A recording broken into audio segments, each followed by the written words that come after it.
increasingly shift from resource allocation to productivity and impact of those resources.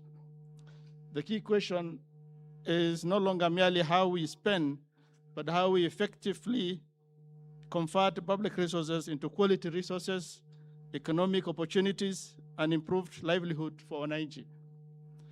This discussion is particularly significant because counties account for a substantial share of public employment, public expenditure, and public service delivery in Kenya. As we pursue our national aspiration, productivity for prosperity, county governments remain a critical engine of translating public resources into tangible results for citizens. Improving productivity at the county level is therefore central to improving productivity at the national level. Indeed, the success of Kenya's productivity agenda will largely depend on how counties operate effectively. It is therefore fitting that we start the day with a keynote session this morning, focusing on the topic, devolution, performance, and productivity. Accelerating county transformation through effective leadership, accountability, and service delivery. To guide us through this session, we are privileged to be joined by Dr. Benjamin Chepoi, the governor, who is representing the Council of Governors. As the leader of the counties, the COG occupies a strategic position in championing the devolution agenda, strengthening intergovernmental relations, promoting accountability, fostering innovation, and advancing service delivery across county governments. Under their leadership, the Council of Governors continue to play a critical role in shaping policies, reforms that enhance county performance, improve service delivery, and strengthen the contribution of devolved governments and national development. It's now my honor and pleasure to welcome the Governor, Dr. Benjamin Chepoi. Please join me in welcoming the Governor.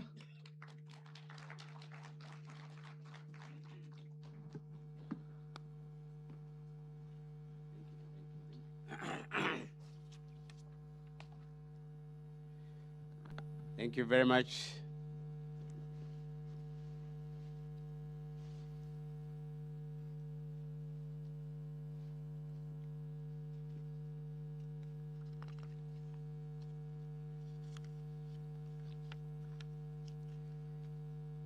The governors and deputy governors present here today, the chairperson and commissioners of the Public Service Commission, representatives of constitutional commissions and independent offices, representatives of ambassadors present, development partners present, county executive committee members present, county public service boards, county assembly leaders, distinguished guests, ladies and gentlemen, good morning. It is a great honor to join you at this productivity conference.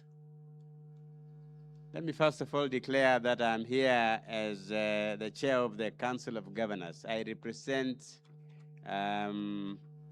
FCA Ahmed Abdullahi, who is my chair in the Council of Governors, who is unable to be with us today. But of course, I'm very happy to be here. First of all, because as a governor and representing the Council of Governors, I value and I consider the topic of discussion today and this conference very, very important. It is actually where the rubber meets the tarmac. So I'll go ahead to read his speech, and then after that, maybe make one or two remarks. So once again, I want to say I'm grateful and happy to be with you this morning in this productivity conference as we reflect on how counties can accelerate transformation through effective leadership, strengthened accountability, and improved service delivery. The establishment of the devolved government under the Constitution marked one of the most significant governance reforms in our nation's history. I don't think there is any other thing that has happened in the last 60 years of our independence that is more valuable than devolution. The impact it has created is phenomenal. Devolution was not merely an administrative restructuring. It was a deliberate commitment to bring services closer to the people, deepen democracy, promote equitable development, and ensure that every Kenyan, regardless of location, has an opportunity to realize his potential and to prosper. County governments remain at the center of development and citizen engagement. They are the first point of contact for many essential services, including healthcare, agriculture, water, infrastructure, trade, and social protection.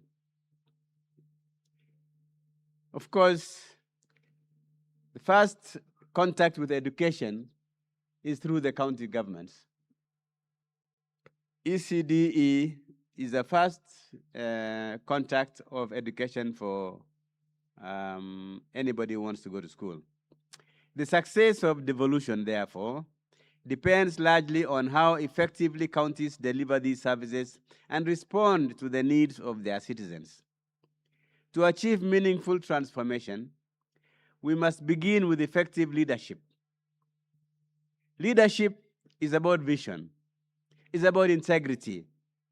It's about the ability to inspire collective action and setting the tone at the top. Effective leaders create a shared sense of purpose.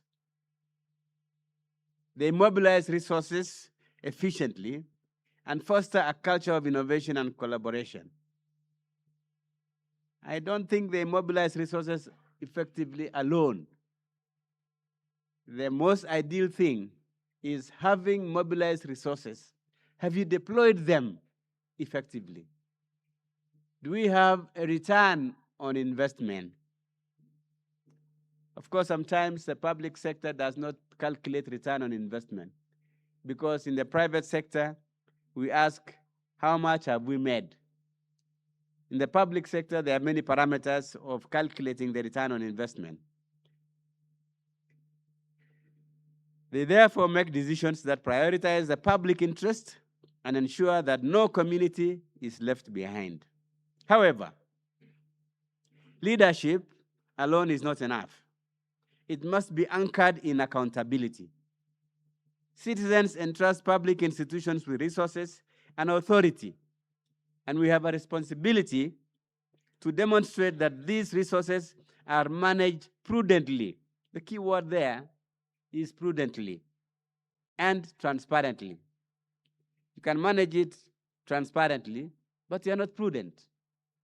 You can declare that you have done A, B, C, D, but what have you deployed to achieve what you are talking about? So you must put together that element. Accountability strengthens public confidence, reduces wastage, promotes ethical conduct, and ensures that development projects deliver their intended outcomes.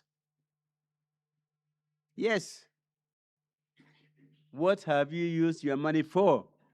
And has it achieved the objective that you intended? I'll give you a very simple example. Suppose you bought some earth-moving equipment, say a dozer or a caterpillar or something like that. And then you hire a plant operator to do a road. Your productivity will be measured on the number of hours that you have used that machine. So if you bought the machine for X amount of money and you have used it for 2 hours a day, then you're only achieving 2 hours of productivity. If you have bought that machine and you use it for 8 hours a day, then you are achieving 8 hours of productivity. So if you have hired someone to operate that machine and you have given him the machine to operate, alafu anaenda kuzembea, he does only 2 hours, then there is no productivity there. You have paid someone to do a lot of work, you have bought a machine to do work, but there is no road that has been done, or they have done very little road. That is the essence of productivity. Deploying resources to buy equipment, deploying human beings to operate the equipment, and to translate that into good roads. So through robust monitoring systems, transparent procurement processes, regular public engagement, we can build trust and improve governance. Equally important is service delivery, which remains the ultimate test of any government's performance. Citizens judge us not by our intentions, but by the quality, accessibility, and efficiency of the services they receive. We must therefore embrace innovation, digital transformation, data-driven decision-making, and citizen-centered approaches that enhance the service delivery and responsiveness. Every policy, program, and investment should translate into better outcomes for our communities. I want to say something about service delivery and the importance of innovation and digital transformation. The culture of work has changed. The truth of the matter is today's generation don't want to do the 8 to 5 business of sitting in the office for all that period of time. So, if you can work from home and deliver the objectives that you have been given, why would you want to sit from 8 to 5? I mean, traditionally we bring in clocking in systems. But nowadays, in fact, I have young people, my own children, are working in some institutions. And my daughter tells me she's allowed to work on Monday, Wednesday, and Friday at home. And I see her being at home. But when I see her at home, she's busier. I can't even have time to talk to her. She's busier at home than when she's at work. So the employer is looking for productivity, he's not looking for the human being. So sisi tunasema mbona hujakuja kazi asubuhi, tunaweka mtu, we put somebody on the gate and they check and make sure that they are welcome. But what do you want? Do you want the person or do you want the results of the work? I mean, that's something to think about in the public sector. As we accelerate county transformation, collaboration must remain our guiding principle. National and county governments, development partners, the private sector, civil society, and citizens all have a role to play.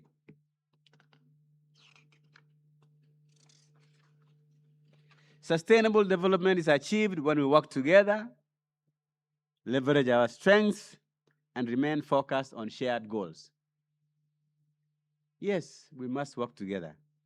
And if we don't work together, if we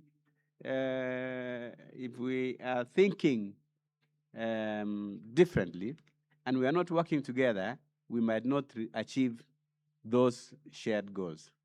However, as we celebrate these achievements, we must also acknowledge that the expectations of our citizens continue to rise. Citizens today demand not only services, but quality services. They expect efficiency, transparency, innovation, and measurable results. I work in the county, as I told you. And then I tell you, today's citizen will ask, where is the CT scan for a hospital? When I was younger, I didn't know anything about the existence of a CT scan. Even when we were adults, they ask you, where is the MRI? Where are the dialysis machines? You know? So they are far ahead of us. You must work hard to achieve their expectations. And you achieve that, they move to the next one. This brings us to the critical issue of performance and productivity. Performance in government is about delivering results that matter. Productivity is about achieving those results efficiently, effectively, and sustainably.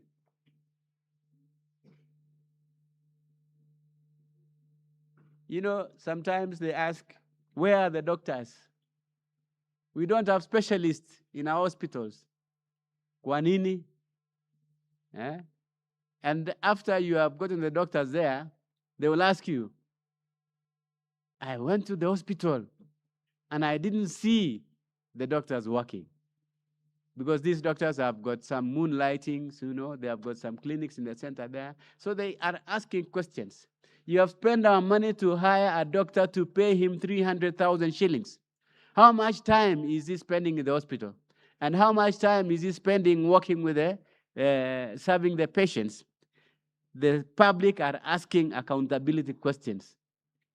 They may not be telling you how much are you paying him, but they say, kula hospitali, hakuna daktari, hakuna madawa. You know, sometimes those are the questions.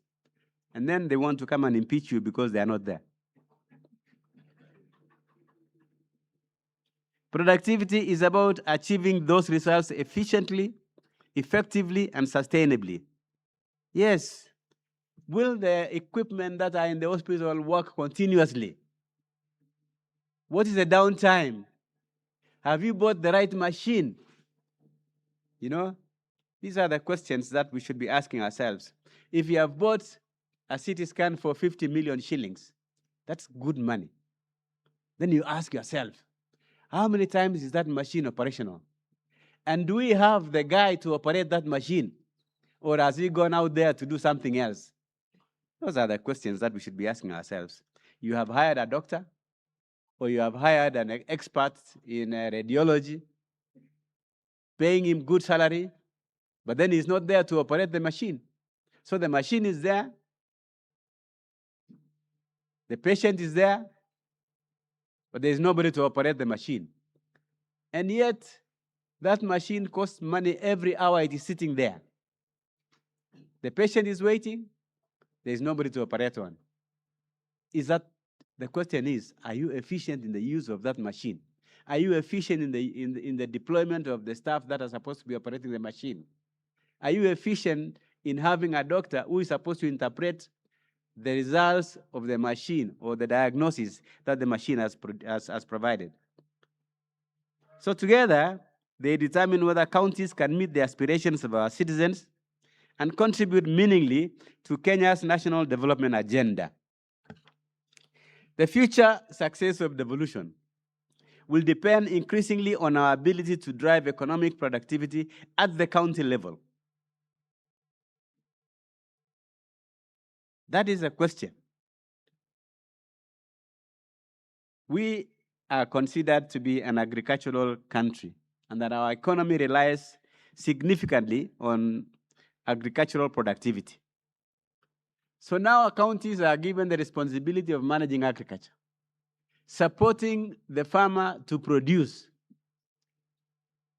So you hire technical people to go and work in the field. You hire extension workers.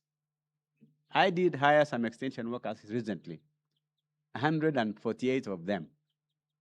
And you deploy them to all wards. They have an assignment to make sure that the farmers are producing. The cows are optimally producing what they are supposed to produce. If it is milk, yes. If it is conversion of the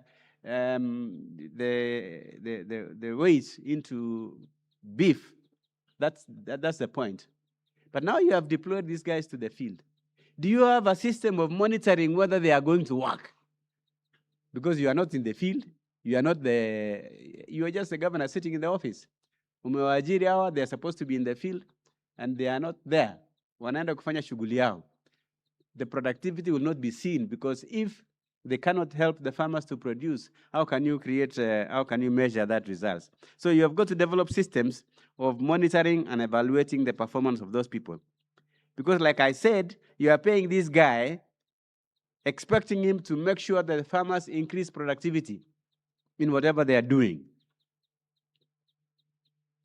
So counties must become centers of investment, innovation, industrialization, and job creation. By unlocking local economic potential, supporting small and medium enterprises, strengthening agricultural value chains, and improving the business environment, counties can accelerate economic growth and expand opportunities for our people. That's important. If, assume you are a tea growing county, then, and you have hired guys, agronomists, to support the farmers in increasing productivity, the question that you ask yourself is, well, let me change into coffee. If you are coffee producing, the question that you are asking yourself is, you have hired agronomists to support the farmers.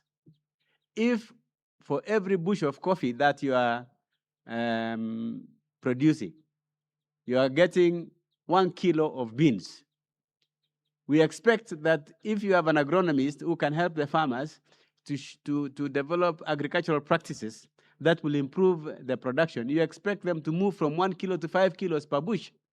Then that will improve the economy of that county, because you sell more coffee per tree and there is more productivity per acre of land on coffee.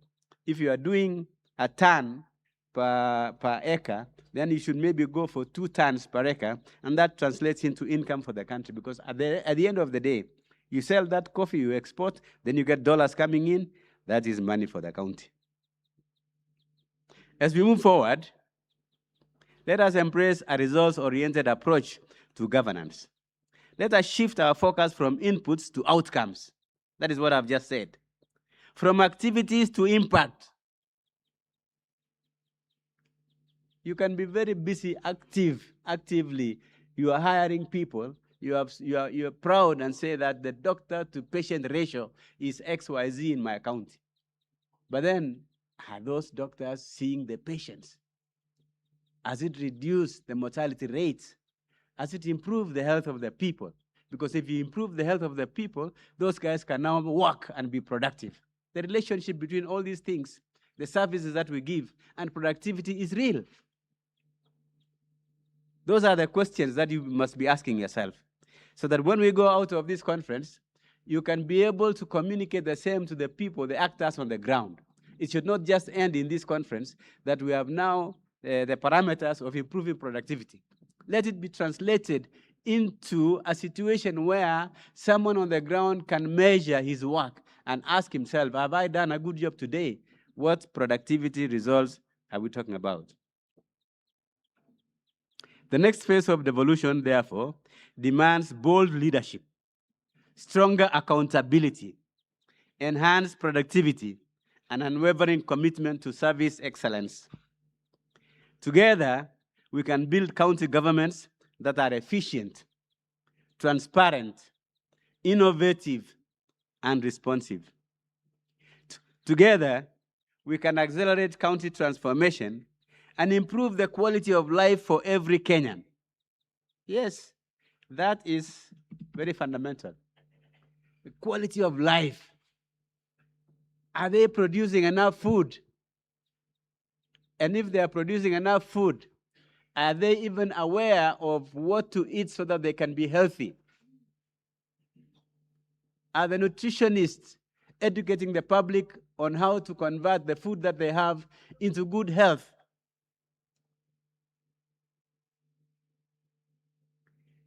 Improve the quality of life for every Kenyan.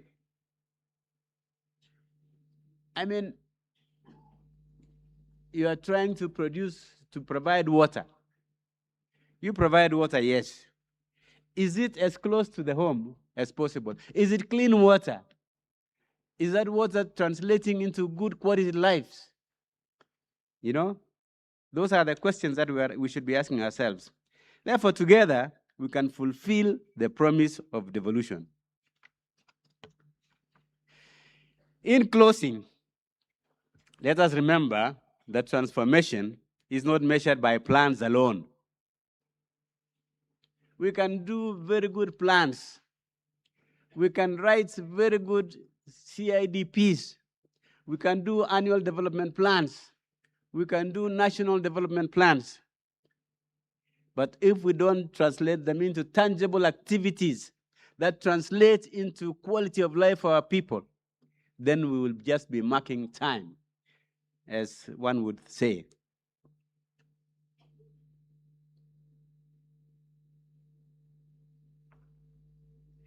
Through effective leadership, unwavering accountability, excellence in service delivery, we can accelerate county development and create lasting impact for present and future generations. Let us seize this opportunity to make devolution not only a success story of governance reform,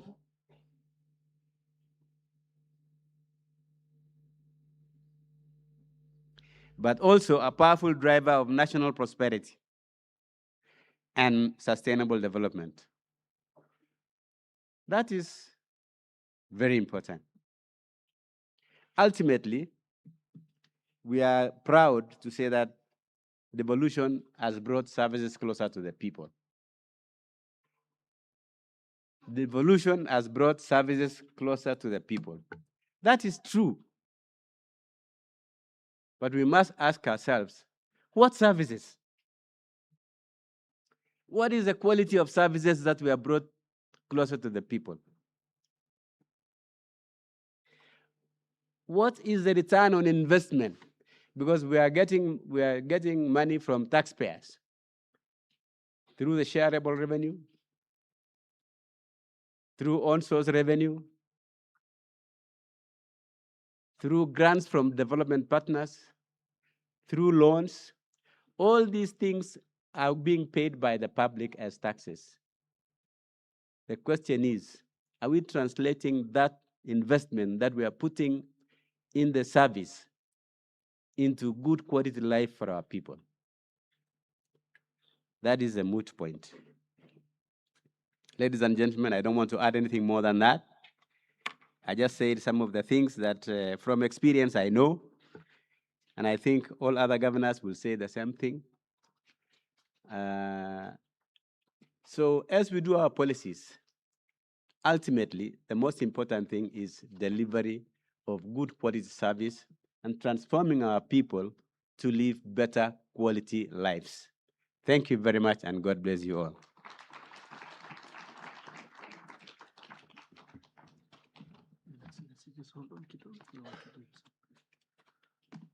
So thank you. Let's appreciate His Excellency the Governor.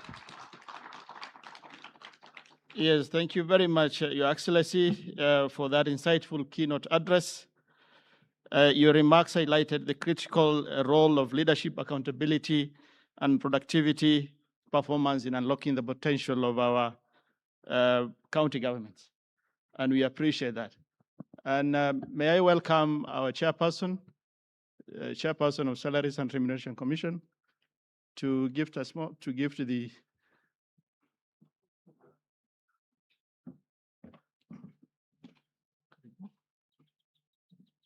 that was brilliant. Yes.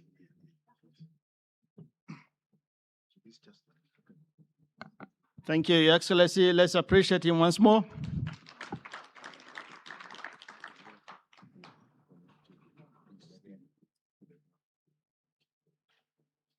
Thank you, Chairman, and thank you, Your Excellency. This is yours. Thank you. We shall now proceed to the next session, and I now hand over to the main MC of the program, Commissioner Honorable Senator Meli.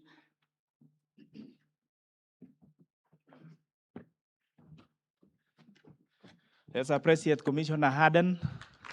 Thank you so much, Commissioner. That was good. Just one announcement that our tea break will run from 10:30 a.m. to 11. Our tea break, we've done a bit of adjustment, 10:30 to 11. Thank you so much. Allow me to welcome a special group. They were supposed to present at the beginning of the program for this morning. But in the interest of time, allow me, ladies and gentlemen, to welcome Ambassador Mandela for an item as we run through the next session. Mandela. Let's appreciate this team as they come. Thank you so much.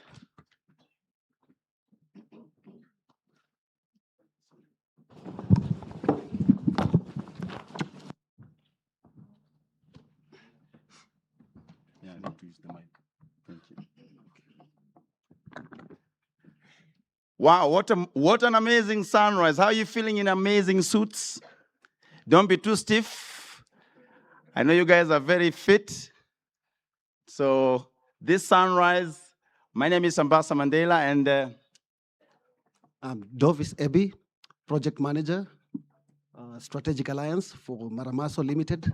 That's an initiative for creatives.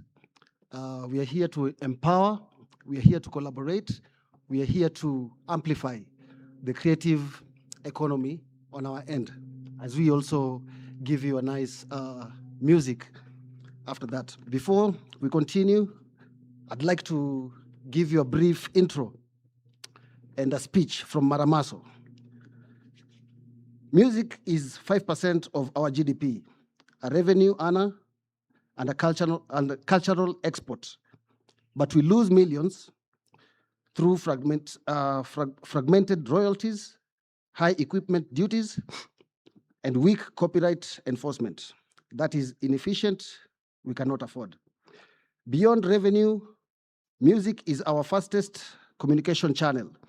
A 3-minute song reaches millions, driving tax compliance, health messages, and civil education to low cost. Invest in our infrastructure, protect our intellectual property, streamline our licensing, and adopt our discipline. Performance-based, results-driven, deadline-obsessed, that is what we fight for. Fiscal sustainability is a symphony. Let every sector play its part. Thank you so much. Welcome, Ambassador Mandela. Davis will hold this mic for me on this guitar. I'm gonna sing a song called Sio Lazima. Davis, you'll stand on this side, please. Okay.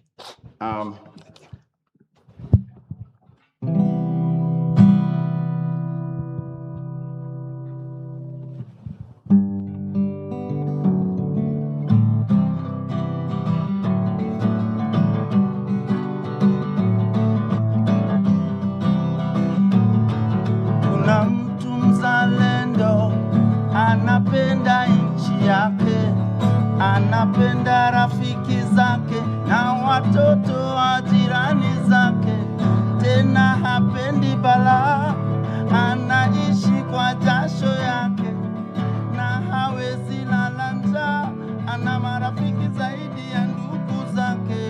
Sio lazima, sio lazima, sio lazima tugombane ndio mambo yawe sawa, sio lazima tupigane ndio eti tuwe sawa, sio lazima useme oh ndio eti usikike, sio lazima, sio lazima. Na sasa unaleta vita, unatafuta haki yako, sio lazima tugombane, si tungejenga nchi yetu, sababu utalala njaa, mfaidi wa bwenyenye na bado umeilalia talanta yako baba, yeye sio lazima.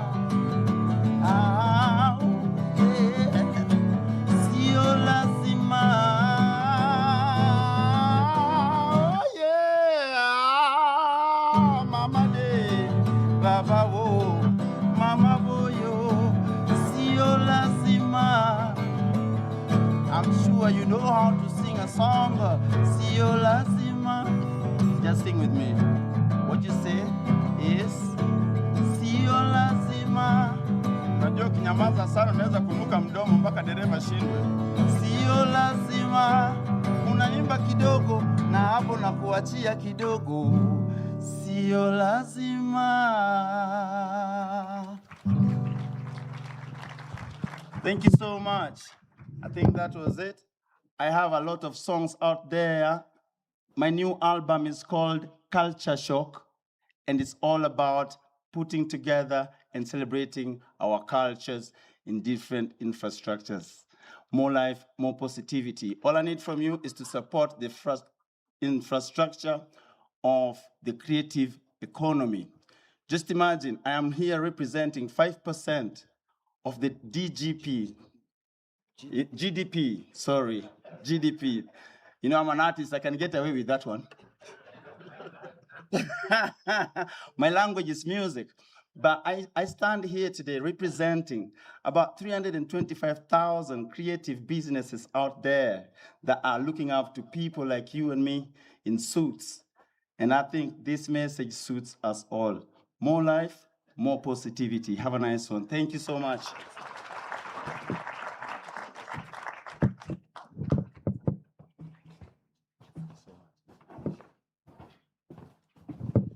Once again, ladies and gentlemen, let's appreciate Ambassador Mandela for the item that was good. We are moving now, ladies and gentlemen, to plenary 3. And allow me at this point to welcome John Mugwa, Secretary Public Service Performance Management Unit, to take us through the next program or this session. Mugwa.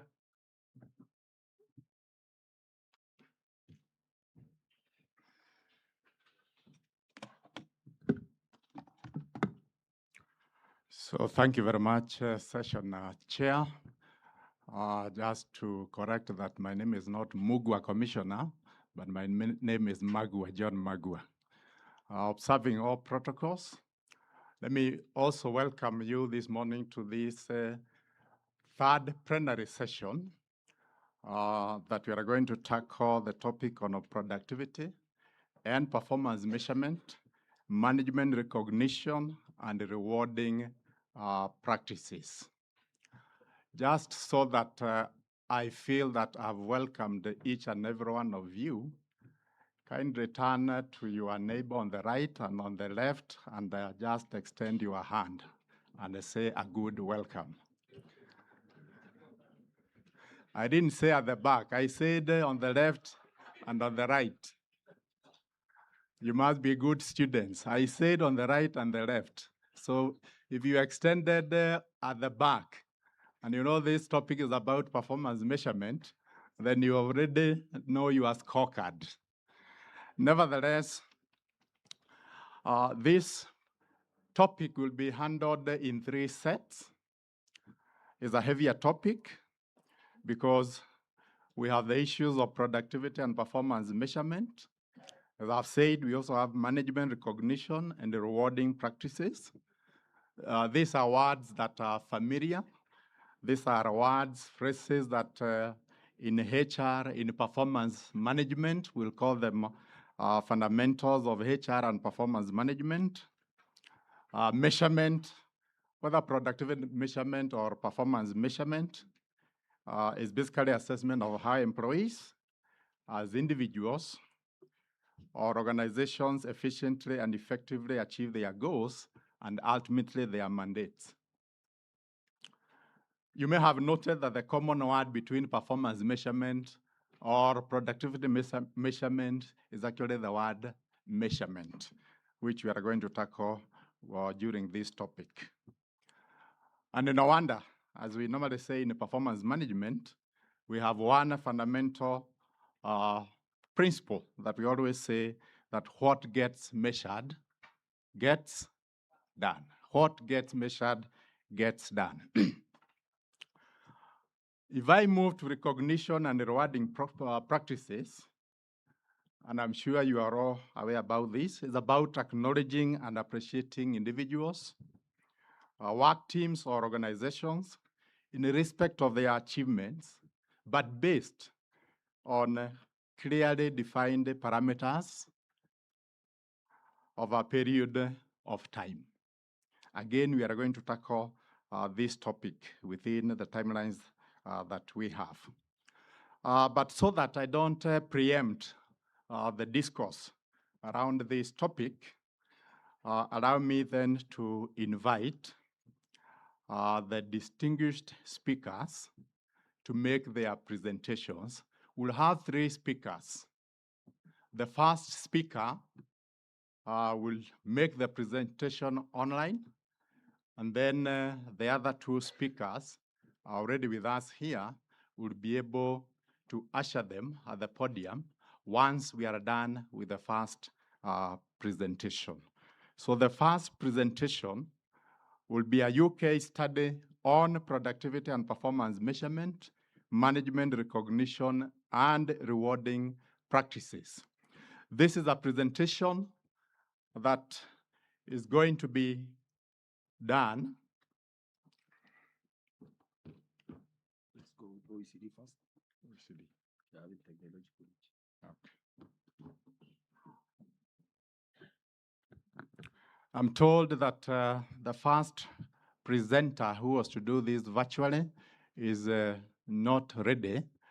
So allow me then to invite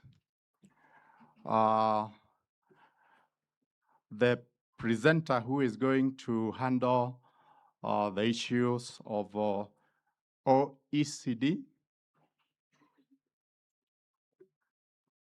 That is the UK.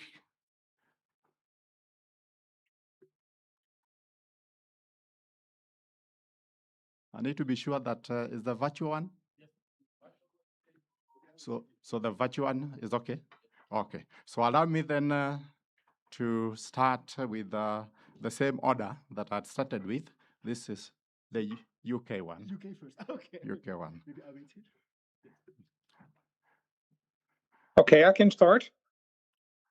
So you can proceed. And can you see my slides? Good, very good. Okay, good morning over there. And I'm really sorry that I'm not able to join you here this morning, but I'm very honored to get the chance, nevertheless, to make a few opening remarks on the issue of specifically public sector productivity and share some of the experiences of the work that we have been doing on this in the UK. So perhaps something you already rightly discussed, but obviously the public sector is critically important for the productivity performance of the economy. It counts for, depending on which country you're in, it accounts for about 10 to 20% of GDP. It accounts for 15 to 25% of employment. As countries get richer, the public sector usually becomes more important. So, as your countries are also continuing to advance and to develop, the public sector will become more important for the economy. It's not just the public sector itself that matters, but it also critically matters for the rest of the economy. It provides essential services on the basis of which the private sector can become much more productive. So we should really understand the links between the public and the private sector very well. Also, the public sector can drive a lot of the private sector demand. For example, in defense, in trade, in construction, in health and education, those are all kind of services where the government very heavily depends on the private sector. So it's deeply intertwined with the private sector. Now, of course, public sector is also vital to living standards, to well-being. It's the quality of the public service that helps to improve people's lives. During the pandemic, we have seen how important the public sector is in providing protection and creating resilience in the economy. And in many economies, including many low-income areas and low-income countries, it is really a very big employer, particularly in the sort of underdeveloped areas of a country. Sometimes in the most underdeveloped areas of a country, it can be even the most important employer. So it really matters also from the perspective of development. Now, the public sector obviously is challenged hugely by a range of productivity-related issues. We economists sometimes talk about something that's called the Baumol's cost disease. That was an economist in the US who predicted that the rising demand for services, which tend to be labor-intensive, like health and education, that as that is only going to increase in the economy, it's going to slow down the economy overall. Now, this has been challenged because even though the rising demand is ongoing, we also see that some of these labor-intensive services do actually have significant productivity growth. But nevertheless, it's important to realize that because wages are rising everywhere in the economy, wages will also have to rise in the public sector. And the question is, how much can we keep up in terms of creating productive public services? Public services have complex organizational structures. We would compare them to kind of multi-product and multi-services kind of organizations. And that makes it very difficult to bring products and services to the market. They're difficult to govern because they're obviously quite often subject to governance and democratic procedures, and that slows decision making. There's sometimes a lot of institutional resistance to make change in the public sector. People are committed to deliver the services in the way they used to do it, rather than think about how it can actually be done significantly better. And the public sector finally also has been a little bit the target of a stream of thinking that's called the New Public Management, that was very popular in the 1990s and the early 2000s. And that was really very much focused on the efficiency side of the public sector, rather than on delivering the better outcomes for people and for places and for firms, as I just mentioned. What we have seen in the New Public Measurement, and I think you still see it in a lot of the measurement programs in public services, that we're actually chasing the target and then missing the real outcome. So we have to realize that link between targets and outcomes is very important. So to think about public sector productivity, we really need to think broader than the usual measure of productivity. The usual measure of productivity is something like the gross domestic product of the economy relative to the number of hours worked or the amount of capital that we're using in the economy. But when we think about public sector productivity, we really have to think about how we're using all the resources that we have and available in order to get better outcomes, not just more output, but better outcomes for people and for firms and for the economy. And this is a way to think about this in this chart, that is that if you expand the scope of productivity to achieve better outcomes, you probably need to expand both your concept of resources and your concept of outcomes. So traditionally, resources would be around physical capital or manufactured capital, about people. But if you think about public services, you may want to think other things like social capital and community capital playing a very important role as well. So you need to think more broadly about the resources that you're using, but you also need to think more broadly about the outcomes that you're realizing. So you cannot just look at the narrow concept of gross domestic product, but you need to think about welfare, for example, and well-being. You need to look at distributional effects, and that makes the measurement of productivity quite complicated in the economy. Now, we have done a lot of work in the UK on thinking about what we call the public sector delivery chain. And that's basically all the way from, you could all together call it value for money. On the left-hand side, you got budgets, which are being set by governments, so much budget available for public services. And on the right-hand side, you got the desired outcomes that you want to realize for the people. But in between, of course, there are a couple of steps to make. First of all, you're going to use budget in order to purchase your inputs, your people, your other resources that you're needing. Then you need to turn these inputs into outputs, and then these outputs need to lead to the desired outcomes. And you can make productivity gains everywhere along the delivery chain. You can make productivity gains on the left-hand side. For example, better procurement can lead to more budget efficiency. There's lots of gains to be made to use your money much better, your budget much better, in order to have the right inputs in your public sector. Then in the middle, of course, you got what we traditionally focus on productivity, which is how do we turn these inputs into outputs? We call this organizational productivity or technical efficiency sometimes. So this has a lot to do with technology, which you can use, skills and training of the workforce is very important.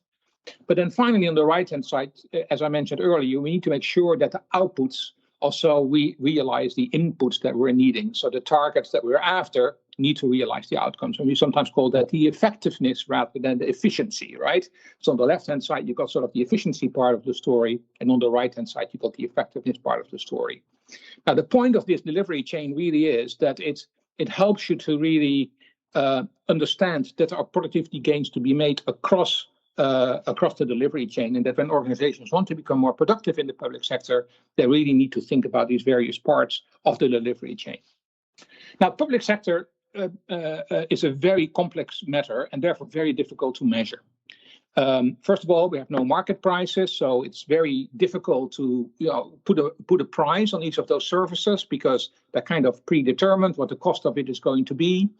As I said, output is not necessarily outcome. So when you think about, say, for example, healthcare, we can of course look at the number of treatments, but the question, of course, is ultimately whether the number of treatments that people receive from the medical sector are leading to more healthy people, right? So you want to translate it from spending-based output measures into quality-adjusted measures that look at outcomes. As I said before, public sector organizations quite often have multiple outcomes. So you need to add up different kinds of services that you're delivering. That's very complex from a measurement perspective. There's a delay time lag because when you improve your performance, when you put in more resources, right, it takes a while before you get better outcomes. And then finally, quality measurement, as important as it is extremely subjective in the public sector. These quality improvements are really part of good measurement in the public sector, right? Again, you can see lots of quality improvements on the budget efficiency side, for example, more effective procurement or better budget planning. You can see lots of quality improvements when it comes to the organizational productivity, for example, speed of delivery or reducing waiting times or streamlining service offerings or tailoring customer needs. And so these are all kind of things that really matter. And then on the left-hand side, you got the quality aspects of effectiveness. I mean, can you package multiple services together? Because sometimes one service, let's say education and health, need to come together in order to really create a better outcome for people. And this makes the measurement really, really difficult because a lot of these measures are difficult to obtain. They're quite often quite subjective when they're obtained from surveys and things like that. So that's the real challenge that you're facing in the measurement. In the UK, we have done a lot of work around this. Our Office for National Statistics has done a whole range of surveys to improve the quality of public sector productivity statistics. There's a bunch of reports on this slide, which I don't have the time to go through, but I think it's very important to take a look at this if you want to improve the measurement, because if you don't take on board these kind of quality improvements that are being made, it really matters. So, for example, again, in healthcare, going from the number of procedures that are being carried out to the extent to which these procedures are actually creating better outcomes, get people faster out of hospital rather than keeping them in hospital for longer, making sure that they're not coming back for follow-up treatment as often as would otherwise be required. Those are all kind of adjustments that are necessary in those statistics. And in the UK, we have thought a lot about these issues. Now, one thing is to measure things at the national level by the Office for National Statistics.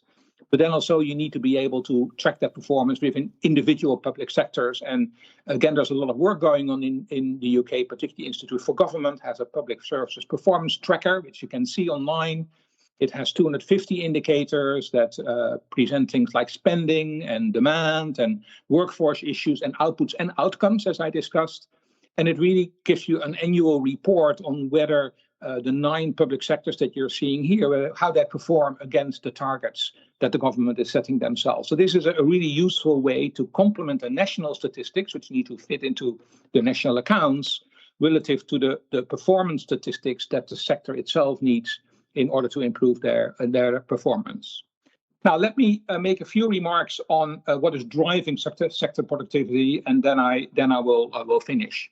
The really sort of 4 critical factors to improving public sector productivity, and you can start at any point in this chart, but maybe it's true that digital has a lot of potential in the sector, but it is very and leadership kind of capabilities so that we have critical targets. We need to streamline internal processes. We have to make sure that AI is not just something that we do at the front end, but it looks very nice, but that it also works at the back end in terms of making the organization truly more productive.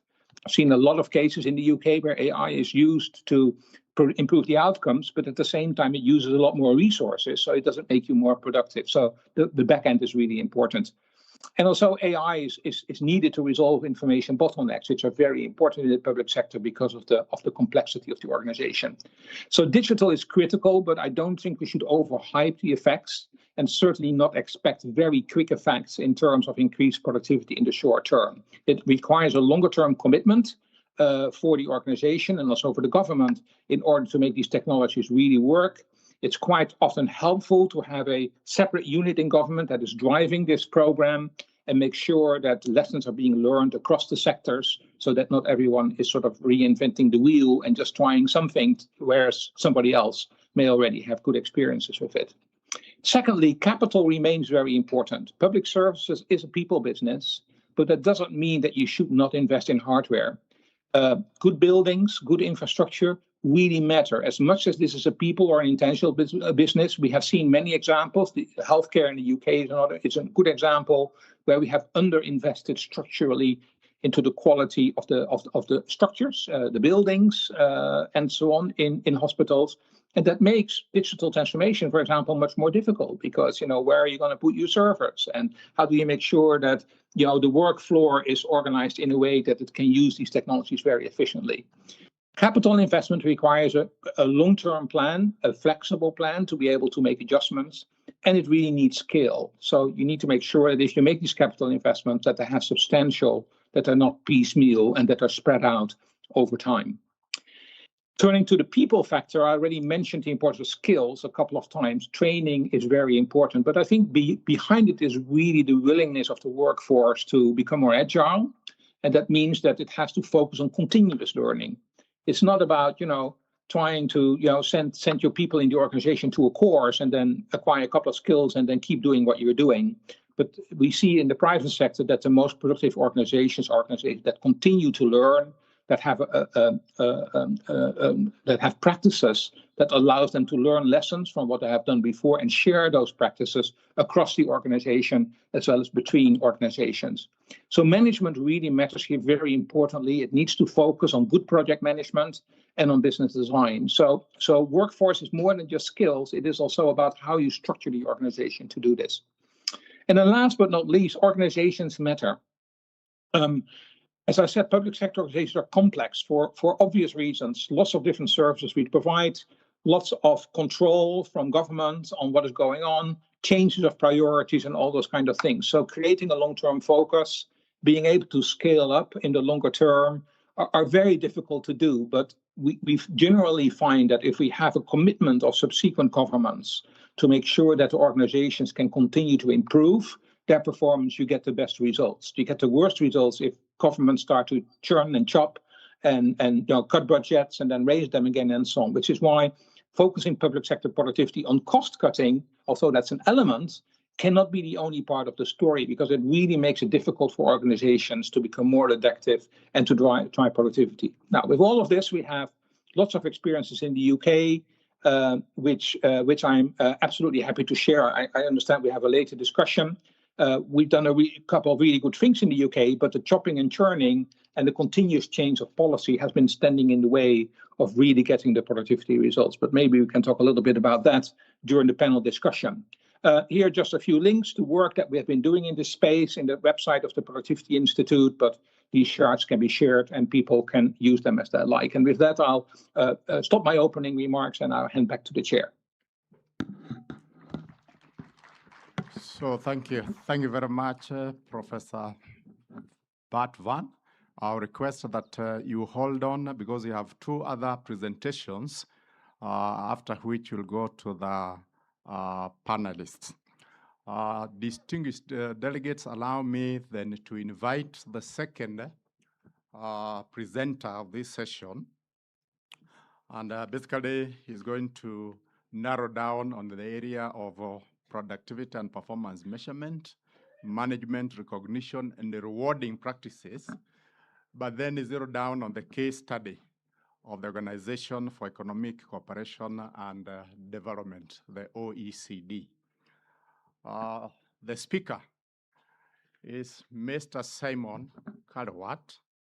He's a project manager and public governance evaluation and reform expert at the Organization for Economic Cooperation and Development with extensive experience supporting governments in strengthening public sector performance, governance reforms, and evidence-based policy making. I know your resume is slightly larger than what I've just made, but allow me to summarize and welcome you to make your presentation. 15 minutes, if you will.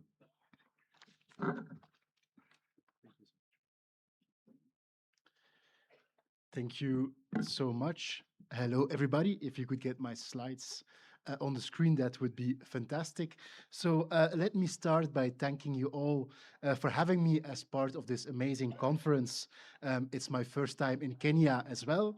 I'm confident it will not be my last. My felicitations to the organizers for the great venue and organization. I think this is one of the most beautiful venues and audiences I've been to so far. So indeed, I'm Simon. Thanks for the kind introduction.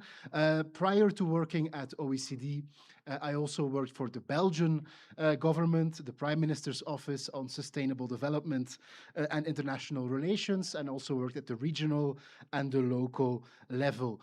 So I understand I have 15 minutes. So I'll have to go over some things a little bit more quickly than planned or cut some slides here and there, but I will do my best to keep the time. Yeah, if I could get my slides on this, perfect. Let's keep that slide on the screen. So what I want to do actually today is I want to start with a simple observation, basically that public services are one of the best entry points for measuring performance in government, because these generate a constant stream of real interactions between citizens and the state. If you think about it, applying for an ID, registering a birth, a driving license, accessing health, social benefits, each of these interactions can be measured, tracked, improved, and show us how effective and efficient a government is. That makes service delivery and performance management a great marriage. And it's also why OECD has a lot of work developing in this specific space. So what I would like to do is walk you through how OECD countries measurements, challenges, how they do this, what the evidence tells us, what this means in practice, and also linking it to the OECD recommendation on human-centered public administrative services. But we will go in all of that. So OECD, what are we actually? So pretty straightforward, a global forum where we tackle global problems together. So our work ranges from economy, trade, environment, but also public governance as a common thread through all of this work. Maybe if we can go to the next slide, we can start with the global context. Why is any of this public services work important? Well, actually, we see three converging forces to make this an important and actually pressing issue. First, we see fiscal consolidation. So OECD governments, and I'm sure governments outside of OECD as well, are under increased fiscal pressure, driven partially by new spending in the geopolitical context, for example, on security, and they are looking for ways to streamline their public administration and rethink the scope of public intervention. A second element is actually technological and societal change. So the emergence of AI, I'm sure all speakers mentioned it, but new technologies, these are raising expectations of the citizens for service delivery, and rightly so. But they also offer real opportunities for change. And third, and most fundamentally, you can also see that citizens and businesses actually, still face high complexity and administrative burden. I can speak for myself in France, in Belgium, simplifying these daily interactions with the government.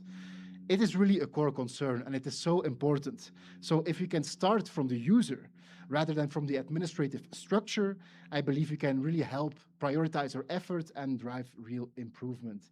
If we go to the next slide, you see a data point, but basically a lot of things on this chart. But what you can see is actually that satisfaction with services has implications for trust in government and enabling reform. 2/3 of users actually report satisfaction with administrative services on average across OECD countries. So 2/3, which also means 1/3 is less happy. If we go to the next slide, this is basically the OECD recommendation, and this is the normative work that underpins all the public services and service delivery work at the OECD. What is a recommendation, a legal instrument? Sounds quite complicated, but basically what we do at the Secretariat, we bring together what works, on public services, on service delivery. We look at the good practices from our member countries to make sure that all of this work is sound. So this is also valuable outside of the scope of OECD. So basically, the core premise is pretty straightforward. We see that public services are the primary touch point between citizens, businesses, and the state. When they work well, they build trust. When they fail, for example, through complexity, exclusion, or fragmentation, they erode trust.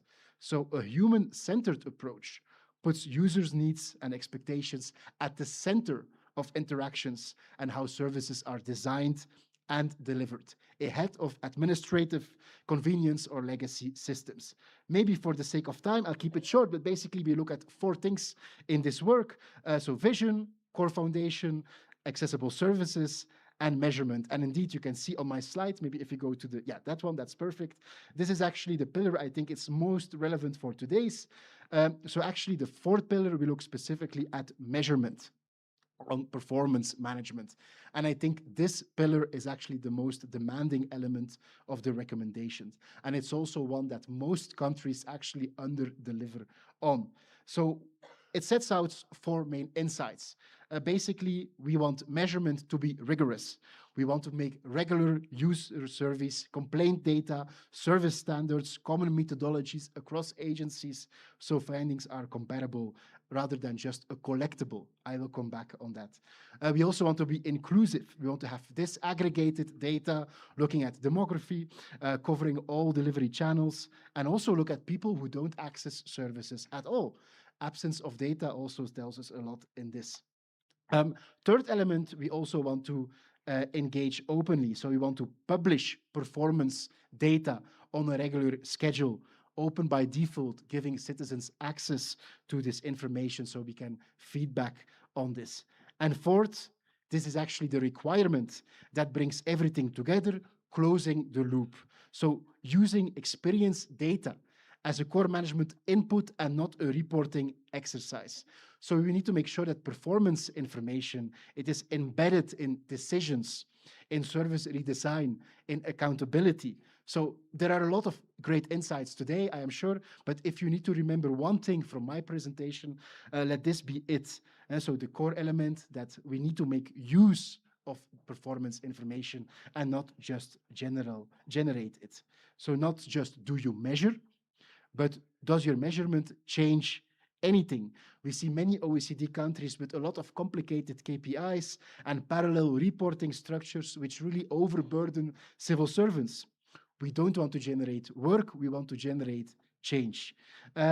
So yes, on this slide, indeed, where do we stand with the evidence? Well, when you look at OECD countries, actually, the good news is that a lot of information on user needs is actually widely available in OECD governments. So 93% of OECD countries run user experience surveys, most of them at the national level. 74% set performance targets. So on the collection sides, OECD countries are doing reasonably well. The infrastructure for performance measurement exists almost everywhere. However, there is a clear, if you go to the next slide, despite this widespread data collection, information is not always used to improve services. So there's a clear pattern in how governments use experience and performance data. So 61% use it to communicate results, 55% use it for service performance reports, to report to Parliament, for example. That's the dominant use case, reporting outwards. But if you look at what falls below that, only 55% use this data to actually improve services. So back to my main point I wanted to share. So only 30% actually measure the impact of reforms or use it to consult, to inform consultations. Performance appraisals of staff is even lower at 19% and 10% staff and managers. So this is the gap that I mentioned. So the data exists, the infrastructure tends to exist as well. What we miss in most systems is actually the deliberate translation of data into management decisions and service redesign. If we go to slide 8, yes, that should be the one indeed. We want to look, so what does good performance measurement for service delivery actually look like in practice? The recommendation is pretty clear on this. It rests on two types of data working together. We want to look at perception indicators, so capture how users experience services collected through surveys and feedback. So it means regular surveys on needs, expectations, satisfactions, ongoing collection of complaints, user interviews, tracking user experience across channels, digital, physical, by phone. Second element we want to look at are performance indicators. So these capture what services actually deliver. These are drawn from administrative and operational data. That means setting clear delivery standards and tracking performance against them. The key on this slide to remember is basically those two types of data, they are complementary and not interchangeable. We want to be useful across government. They need common methodologies, so results are comparable across agencies and not just within them. If we go to slide 9, indeed, thank you.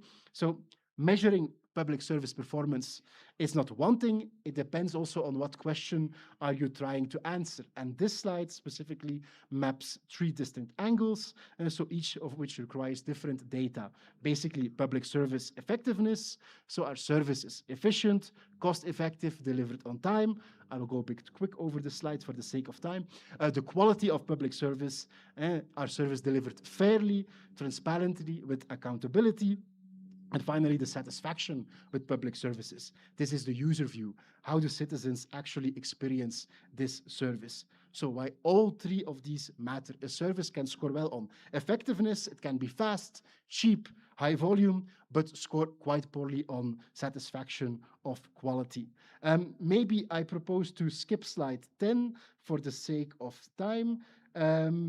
Maybe also let's skip slide 11, so we can go into some good practices from our OECD countries as requested. So maybe a first case study I want to share with you is Portugal. Basically, what can we learn from Portugal? Their Center for Public Sector Innovation built a structured KPI set used across front office services. I think it's a great example of a framework designed for implementation and not just for completeness. So there is a lot on this slide, but 2 things to remember. First, the Portuguese approach, it balances perception and performance indicators. So what I mentioned just a few minutes ago. And so survey-based measures like satisfaction, trust are used alongside administrative data like waiting time and resolution rates. Neither alone tells the full story. Second element on this slide, many of these indicators can be measured with systems agencies already have. So this makes adoption of this quite realistic and not just aspirational. This is maybe another thing to remember. Let's build something that works, not something that's super complicated. So it does not necessarily have to be perfect. Maybe if you look at the next slide, Australia, indeed, I'll also keep it short, but what I want to share here is that Services Australia, they have an approach called Customer 360 Degrees. And this very much puts the customer, the client, at the center of their service delivery, not as a slogan, but really as a structural concept that shapes priorities and resource allocation. And this is really important. The outer ring of the diagram, you see simple, safe, trustworthy, transparent, inclusive. These are actual dimensions Services Australia measures itself against. So it's important to know in Australia, this measurement drives resource allocation, not the other way around. So the framework identifies the experience goals first, and then works backwards to determine what investments are needed to hit them. So measurement with a reason. Another case, if you look at slide 14, basically, something I want to share with you on the next slide is France's survey on complexity.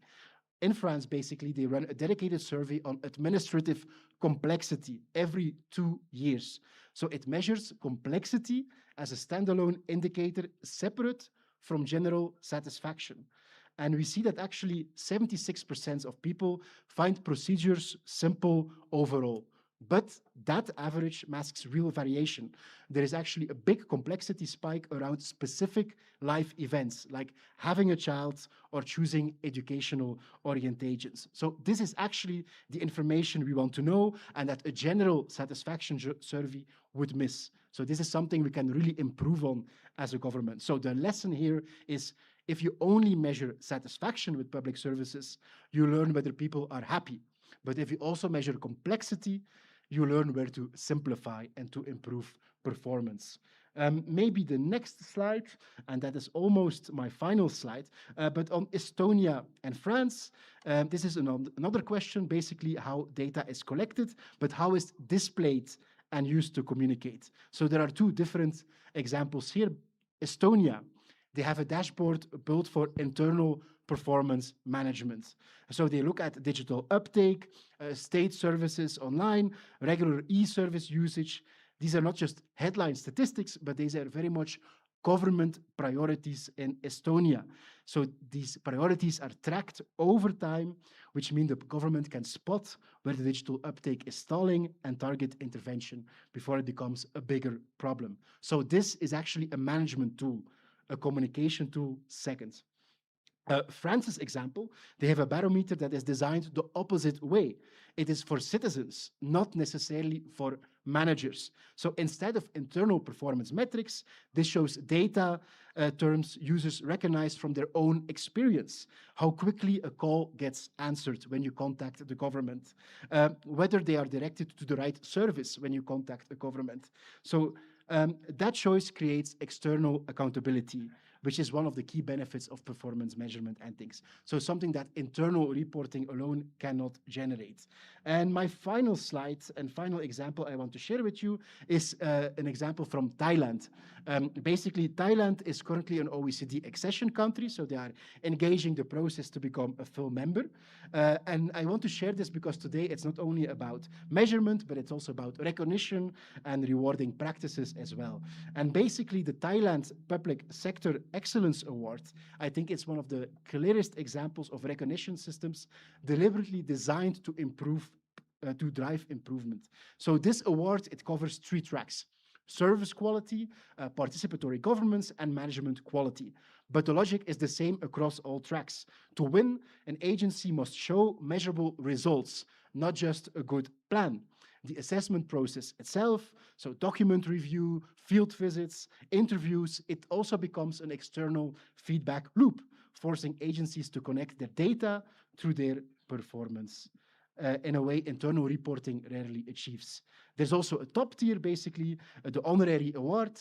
This rewards sustained improvement over time.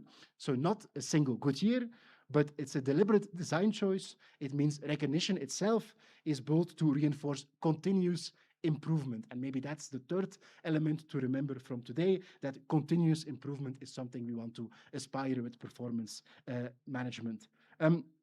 So the final insight I want to share here is that recognition systems should be used as a policy lever, not only a celebration ceremony, which is also nice, of course. But when the criteria are tied to evidence of improvement, the awards process becomes part of the measurement and improvement architecture itself, so we can further improve services for our citizens and businesses. Maybe for the sake of time, I concluded here. So thank you so much for joining my presentation. Do contact me while walking around. You can contact me via email as well. It was a real pleasure being here. Thank you. Thank you very much, Mr. Simon Colwart, for that very candid presentation. I now want to invite the next speaker who will speak to us about the Kaizen model.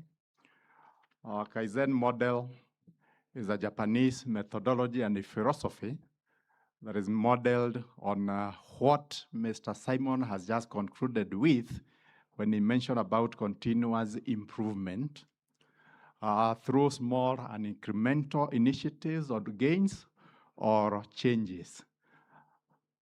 Kai, and perhaps he is going to tell us, means change. while Zen means good. So when you join the two, you obviously have the answer. But I don't want again to preempt. He's a guru on Kaizen. So allow me to invite the distinguished speaker, Mr. Toru Homa, to make his presentation. Mr. Toru Homa is a senior advisor for private sector development at the Japan International Cooperation Agency, that is JICA. He is a recognized expert in the Kaizen philosophy, productivity improvement, and organizational excellence. Mr. Toru Homa, you have the podium. 15 minutes, if you can.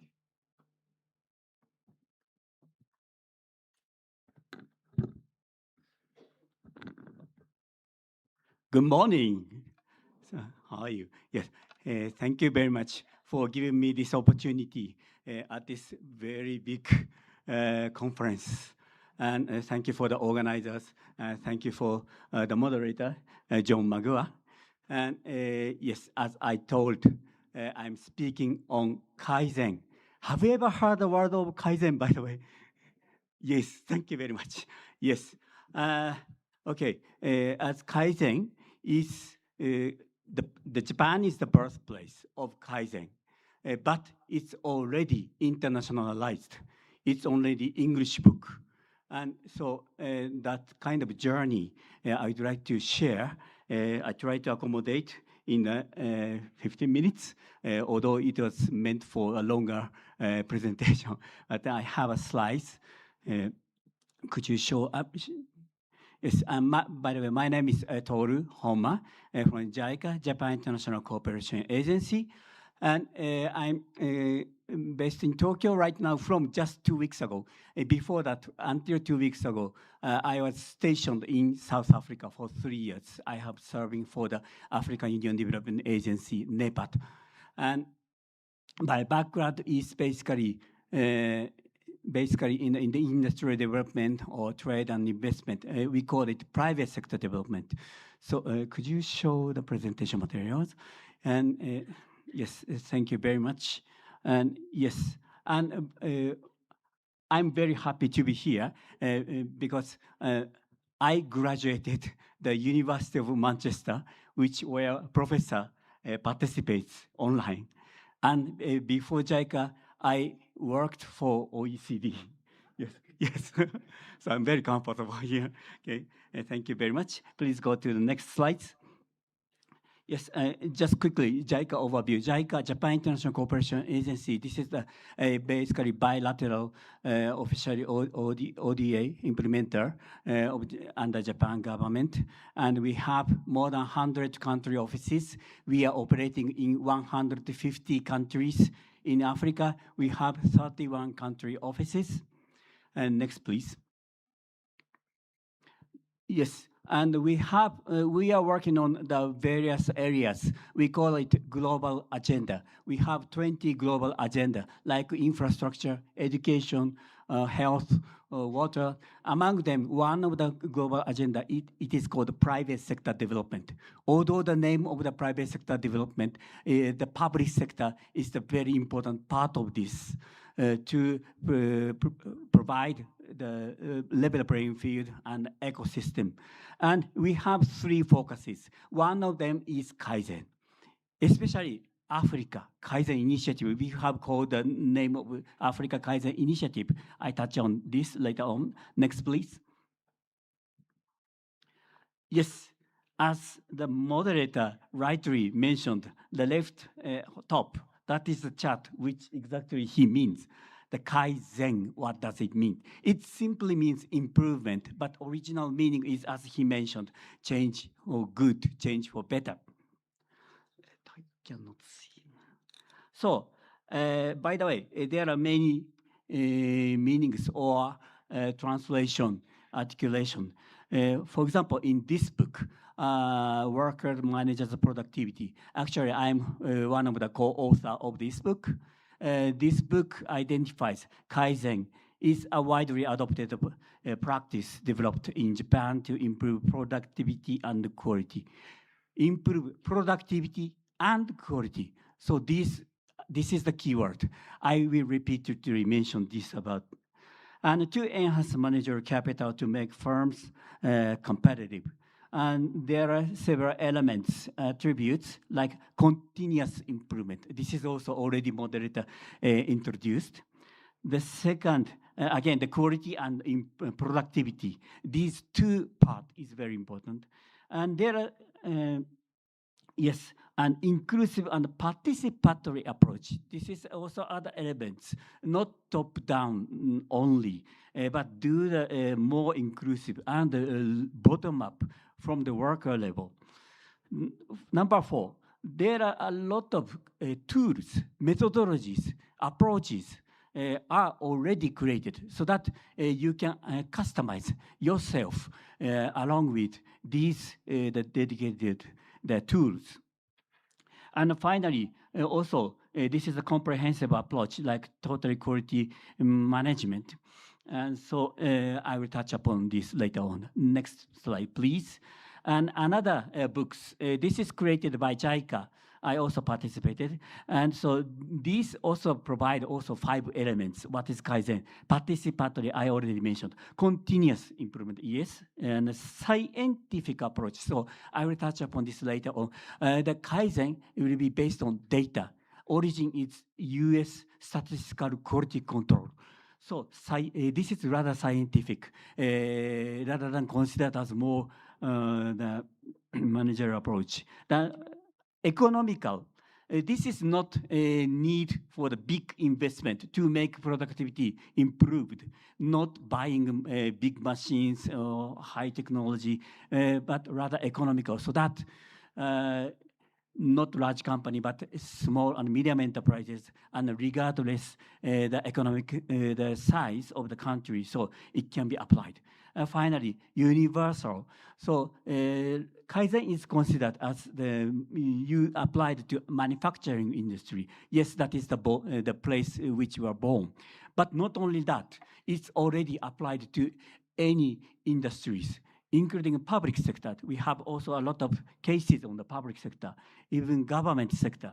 So that is what I would like to emphasize. Next slide, please. As I mentioned, there are many tools are already developed. I think maybe 5S may be most the famous one. I don't go into details, but the QC7 tools, QC Circle, and total quality management, MUDA is waste, and how to eliminate that. For those are the cases. Next slide, please. Now, I was asked to touch upon about how it evolves in Japan. So the starting point is the World War II. So Japan was devastated and massive destruction. We have started, our predecessors have started from 0 or minus to recovery. And how to do that? So there are 2 movements was considered. First one is productivity improvement. It started to learn the productivity, the approaches in the US and also Europe. Actually, we have learned also from the OEEC, the predecessor of OECD. And we call it productive movement. And finally, it was created, the Japan Productivity Center, JPC. And so it provides the productivity principles. And what is important part is employment, the maintenance expansion. When people said productivity improvement, people might think that is the cut down, layoff of the people, employment. No, what we are pursuing productivity improvement is not that. We share the fruits of the productivity improvement, yes, and the labor management, the cooperation, consultation. These are the very important part. This is the top priority that was said. And the Japan wanted to learn a lot, especially from US and the massive missions that dispatched. Many of them are paid by the private sector itself. Another thing is the quality improvement, another pillar. Also, the quality is very important part. There is the the survey by the UK. In 1960, there is the survey for the UK citizens. Which country's product is the worst in the world? Japan is #1 worst country in the 1960. In the same survey conducted in 1984, again for the UK citizens, now which country is the most producing the good quality products? Japan is now ranked in the #2 as the best producer of the quality. So during this period, so Japan has made some changes. That is, one is productivity improvement, and another one is quality improvement. In the quality improvement part, important part is to create again the similar organization. It's called JUSE, and also Dr. Deming, professor from US, he made a very important job. So he came to Japan and made massive lectures, and especially on the statistical quality control. That is the origin of Kaizen. And now translated into Japanese picture, the QC circle, quality control circle, was developed in Japan, and QC7 tools, whatever. Next slide, please.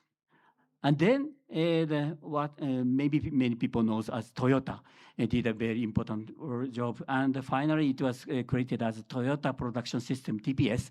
But not only that, so there are many things like 5S or MUDA, 5Y. There are many instruments were developed by Toyota. And that was trickled down for the in other many companies, including SMEs.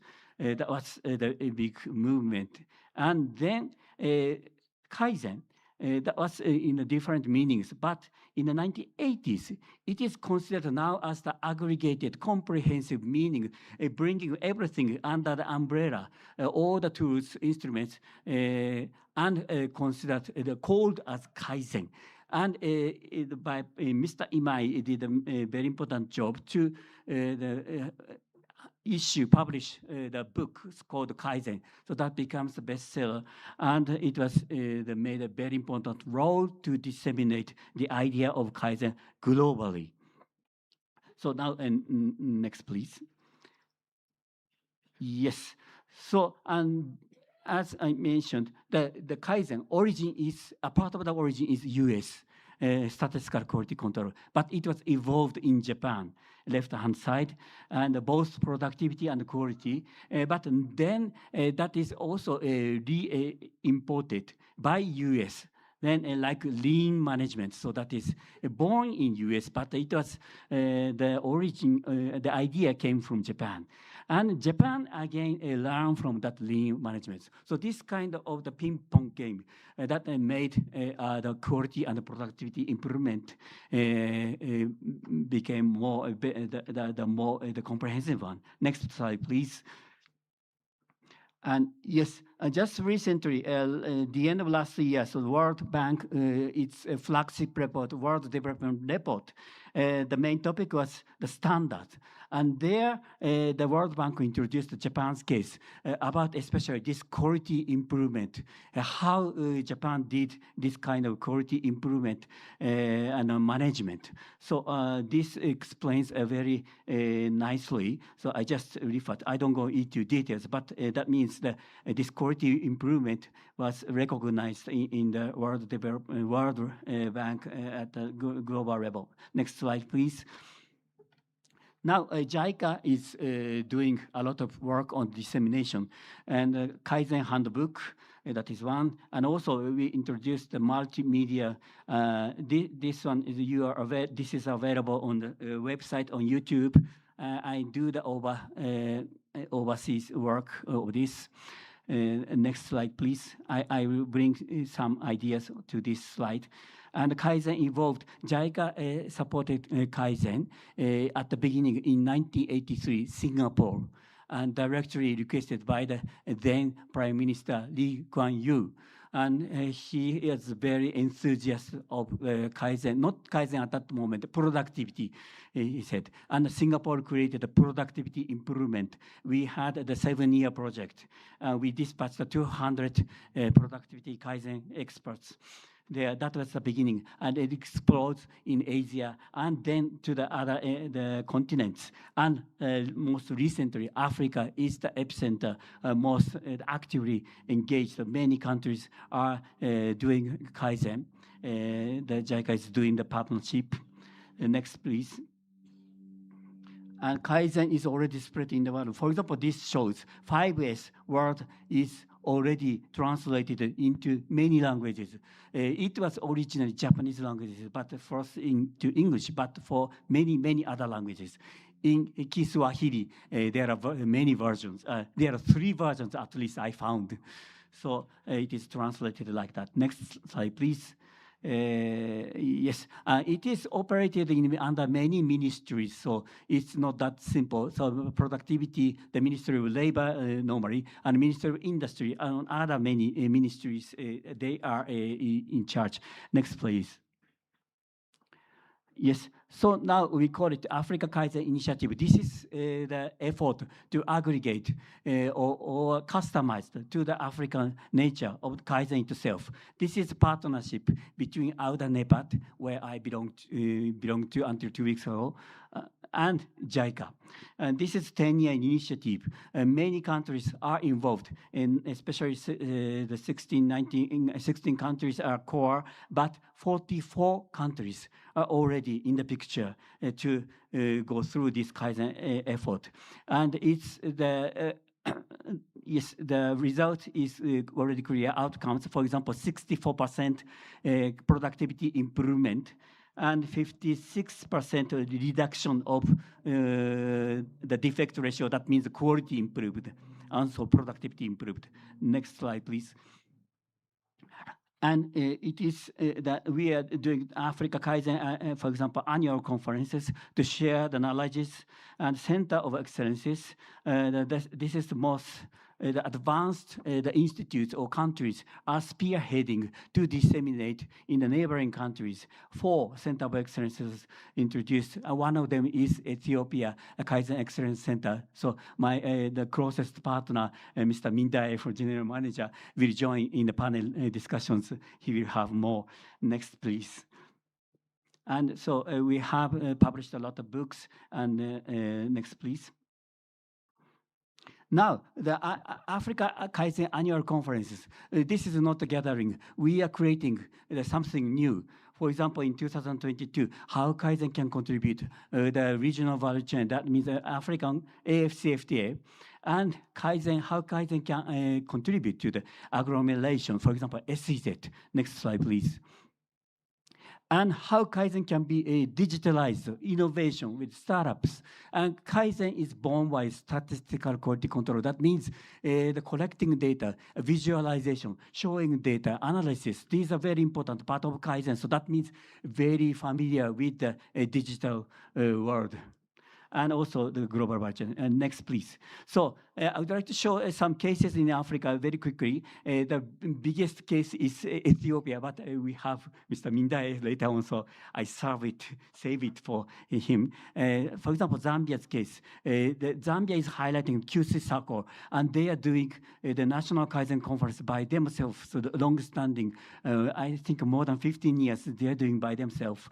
And also created the Kaizen Institute of Zambia, so-called. And their particular emphasis is not, rather than the private sector, the manufacturing sector, but the service industries are more, and also government sector, they are highlights. Next slide, please. For example, in Toyota, in Zambia's case, Zambia, the Kaizen support the Toyota in their services, the dealers. So, for example, that is. Cameroon is also a very special case. Normally, public sector is have an initiative to introduce this Kaizen by the ministries. But Cameroon's case is, yes, the ministries are very important role, but also the private sector. Private Kaizen consultants are developed more. And also, they are already doing doing a lot of training and consultation to the neighboring countries, taking advantages that they can speak French and English to the neighboring countries. The next slide, please. And this is the last, and some cases in the Indonesia and the Malaysia. So this is what I did in a field survey under this book, and we found that it is a very important role played by the value chain, and especially under the automotive industry and the other manufacturing industry. In their supply chain, the Kaizen was disseminated effectively. That was the findings. Okay, that's the end of my presentation. Thank you very much.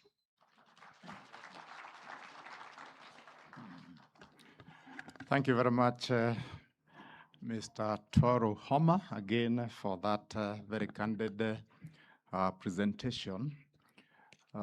Distinguished delegates, I want us to move to the next session, and this is a panel discussion session. Allow me, therefore, to invite to the high table Dr. George Smith Graham from the Fair Wages and Salaries Commission, Ghana. Is he with us?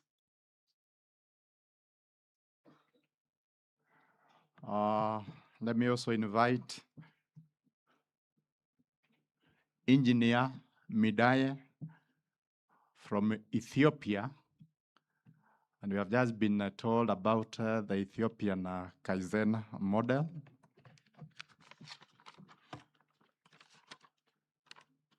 Allow me also to invite His Excellency Dr. Jonathan B., Governor Uasin Gishu. Is he with us?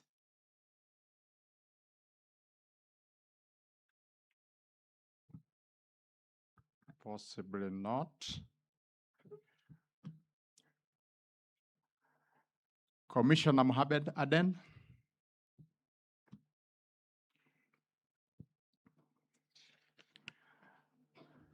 We'll also have the speakers with us, the three who have just made their presentations.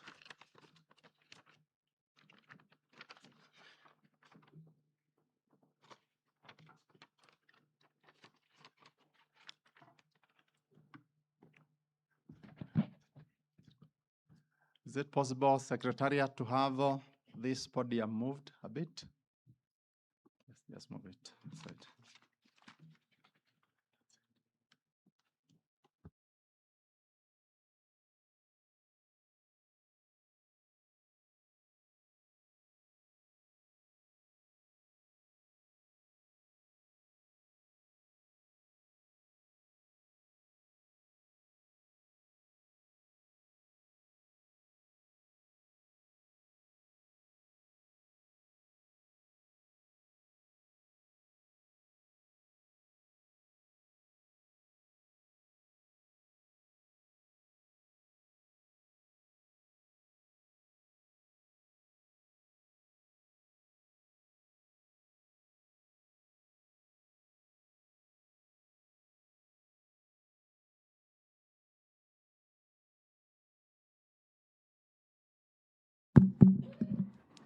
I've just been updated that His Excellency Governor Uasin Gishu is represented by the County Secretary, Mr. Philip Meli.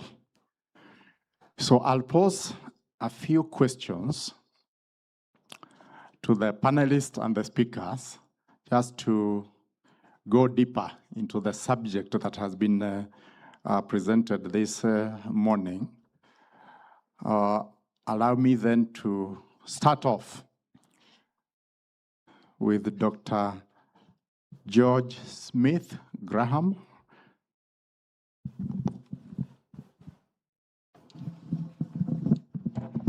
As I said, from the Fair Wages and Salaries Commission of Ghana. Dr. George, what role should digital transformation and data analytics play in enhancing performance and productivity, and of course accountability in government institutions. Thank you very much, and good morning to you all. Let me first of all say that we are gathered here because of productivity. And at the moment, every citizen in Africa, in the world, is much interested in the quality of services that are delivered to them. And once these quality of services are demanded, what it requires is that we need to ensure that we are able to give them expeditious services. There are too many manual systems on the continent of Africa, and these manual systems end up in corruptions because of the human interface. It ends up in corruption. It ends up in delays in the services that we render. And so it is important that we all move to the digital era where we can digitize all these services that we have on the continent of Africa. First of all, digital transformation will improve productivity by automating the routine and repetitive services. And it will be important that all the routine services that we have in Africa, once we digitize them, we'll be able to expedite action on it. If, for instance, somebody needs a passport, for instance, on our continent, and the passport service will have to take about a month or two, when we can digitize it so that the services can be rendered within the shortest possible time, within a week or even some few days, that is what is expected. We have basic things like company registration. If you take company registration in some countries, company registration can take as long as 1 week, as long as 1 month. But if you digitize the system and you ensure that it is done online, you can have a situation where within 24 hours, you can have your company registered. And so these are the services now people are looking for. So like I indicated, the digital transformation will improve productivity and improve the routine and repetitive services. Secondly, digital transformation significantly reduces waste and bureaucracy. Because of the expeditious action that we are going to have a situation where all the wastage that you have in the system will be improved. And once you are able to improve on the wastage, you're also improving on the resources of the state. And like we have said, productivity is not just about the resources you have, but how efficiently you use your resources. And again, digital systems improve accountability through transparency and traceability. Because once you're able to digitize the system, there will be traces to all the things that you do online. And so once those traces are there, you're able to go back and trace who did what and also improve on the system. So I believe that it is important that we move away from our manual systems to the digitization of our processes here on the continent of Africa. Thank you. Thank you very much. I pose the second question again to yourself, Dr. George Smith. We have just been taken through the issues of management, recognition, reward systems. How can then recognition and reward systems be used to motivate higher productivity and performance among public servants? This is a very important question. On our side of this continent, we tend to reward longevity than the hard work. Now, motivation is very important in every organization. Once people know that whatever they do, they will be recognized, they will be motivated. I mean, once you motivate them, it encourages them to be part of the system. Because at the end of the day, with the motivation that you give to them, they will ensure that they own the process. And in owning the process, help improve the processes in the organization, help improve productivity. If you listen to the presentation on Kaizen and all those other presentations, you realize that allowing people to be creative, innovative, and when you allow people to be creative and innovative and they are performing and you reward them, you end up encouraging them to do more. So you don't stifle the initiative, you don't stifle creativity in the organization. So reward systems are very important, and we now need to even elevate it to make sure that we link it to pay and productivity within the continent of Africa. Thank you very much. I now move to Mr. Toru Homa. You have just taken us through the Kaizen, the Japan's Kaizen model. I pose the question to you. How can Kenya strengthen the link between productivity, performance, and service delivery outcomes in the public sector? Thank you, moderator, for your questions. Yes, I just delivered my presentation. In that presentation, I already emphasizes Kaizen is not necessary for the private sector, not necessary for the manufacturing industry. It works in the public sector, and it works for the service sector. And anyway, productivity improvement, that means performance improvement. So I have already touched upon some the cases for the public sector. For example, in the case of Zambia, the more than half of the cases in Zambia is the service sector. Among them, close to half is the public sector or government. Or because normally, what is that advantage is in a first sense, the public sector, especially for the consumer or the citizens, they are providing the standard, the services, which is applied to many people. That means there should be a several repetition. That means that will provide the space to be improved in terms of both productivity and quality. And productivity, if productivity improvement by Kaizen, so the service delivery will be accelerated within only 1 hour. So perhaps you can provide services to more citizens. On the other hand, quality. So that is also very important part, not just given to provide the better services. That is a very important part.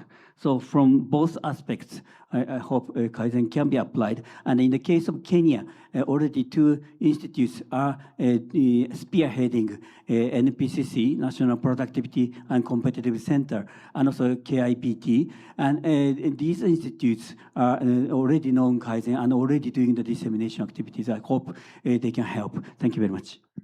Thank you very much, Mr. Toru. The second question again to yourself, and you have just taken us through that presentation, because Japan is widely regarded as the birthplace of Kaizen and has successfully transformed continuous improvement into a national culture of productivity, quality, and competitiveness.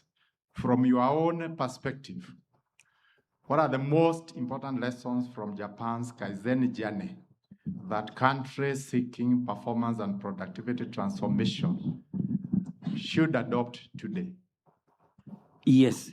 When we consider at the beginning how it is introduced, the movement that is the effective role. In the case of Japan, productivity movement we had at the beginning. Likewise, Singapore also follows the productivity improvement. This is the idea by the Prime Minister Lee Kuan Yew. Likewise, Ethiopia's case. So, I don't go into it because Mr. Mindai will speak a lot. That kind of the awareness creation at the beginning, that is made a very important role to introduce and make the transformation. So when we considering the Kaizen journey, like Japan and also other countries' cases, but not like that. Also, I want to emphasize one more thing, that is the public and private partnership, not only by public, not only by private. Both sectors are working together. That was our experience at the beginning of the case of Japan. Also, other country follows. I think those are the key part to make the changes better. Thank you. Thank you very much. Allow me then to go to Engineer Midaye from Ethiopia. From your perspective, what are the most important lessons from Japan's Kaizen journey that countries seeking performance and productivity transformation should adopt?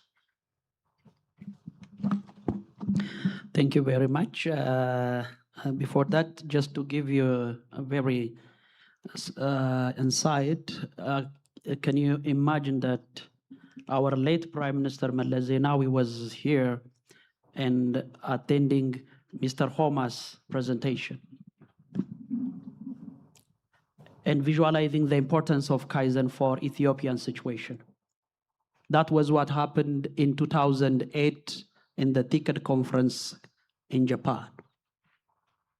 As he realized the importance of Kaizen, particularly the issue of focusing on the human resource, empowering people through small but incremental improvements. That doesn't require huge investment. That drives the late Prime Minister Meles Zenawi directly to ask the government of Japan for technical support. Since then, it was in 2009 that Ethiopia started a pilot project across 30 manufacturing industries. And the result that was achieved enabled the House of People's Representative to establish Ethiopian Kaizen Institute as an independent institute. Then from that on, we have been conducting Kaizen across the nation. We have about 14 regional governments and 2 municipalities. We have been doing that Kaizen for the past 16 plus years, addressing for over 2,000 manufacturing and service industries, and conducting training for more than 250,000 industry and organization people, recording a 2-digit quality, productivity, delivery, and cost related improvements across those implemented industries. So what the most important thing that Kaizen adopting countries has to learn from the journey of Japan and also from Singapore, and why not Africa, from Ethiopia, Tunisia, the 4 Center of Excellence for Kaizen, Tunisia, South Africa, Mauritius, and Ethiopia. There are a lot of lessons to learn. The very important lesson to be taken is the attention for the human resource development. Whatever initiative, whatever reform has to be done in any organization, it has to go through the human resource. The existing human resource knows the job, what's hindering, what's being a problem there. When they get the opportunity, they have shown tremendous results that they are capable in solving their own problems by their own initiatives. So that's the very important thing to learn. Let's focus on the human part of our own organization. Thank you. Thank you very much. Mr. Philip Mele, the County Secretary was in Gishu County. I pose the question to you. What institutional reforms are necessary to embed a culture of continuous performance and productivity improvement across the public service?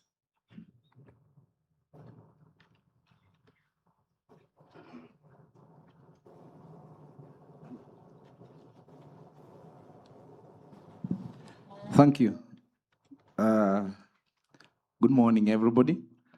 I want to appreciate the presenters that have come way ahead, and I want to say this is such a very informative session. Continuous performance improvement is a key undertaking, especially in public service.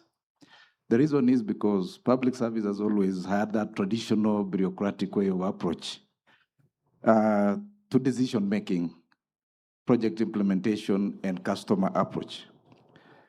I will pick a case study of Uasin Gishu County to show that continuous performance improvement is very important and can be tracked only if we introduce systems that enable the civil servant or public servants to be on track as they implement their mandate. In a case of Uasin Gishu, you realize that the governor came up with a blueprint of a 10-point agenda. But then to make sure performance is achieved, he introduced in developed systems internally, which are digital, broke them into 3 categories, which is an economic integration kind of systems, which bring unified service delivery. And in those kind of systems that have been developed, we have a service center. This service center ensures that service provision is on time, it has its results and outcomes, and reporting structures are very clear. So the trained staff who work at the service center will ensure that all services that have been put together in this one-stop shop service provision center are always keeping track and always ensuring that they deliver a unified result to all services that you require. So if you want to pick a single business license, if you want to do your land rates payment, if you want to do your land transfer approvals, all services provided at the county, you just stop at one counter, provide all those services, and at the end of the day, when a summary report is produced, each staff member is able to see what they were able to deliver during the day, during the month, and they are able to be understood in terms of performance. Those that are underperforming definitely will undergo training and support of that nature. The second component in the systems that have been developed by the county is the agribusiness efficiency systems. We now have a Mukulima portal and a GIS application internally developed. A good example is when farmers want coffee distribution and they need coffee in their farms. They go to the digital platform, apply for coffee. So you'll find that the extension officers will actually know the kind of the farm you have, whether you have actually prepared the holes, whether the number you have applied for is what is on the ground. And at the end of the day, by the time you provide them with the coffee seedlings, you actually have prepared that farmer all through. So it keeps the extension officers on track to ensure that every other time a farmer applies, you are able to verify, validate, and analyze that data and provide the same information for purposes of ensuring that the farmer has the right information, has the right quality, prepared the right thing, and is able to be supported all through and improve the yields. The other component which is very interesting is the macro transparency component. Uasin Gishu, if you go to uasingishudelivery.go.ke, you'll see all projects that have been put in place in all the 10 departments, in all the 10 pillars.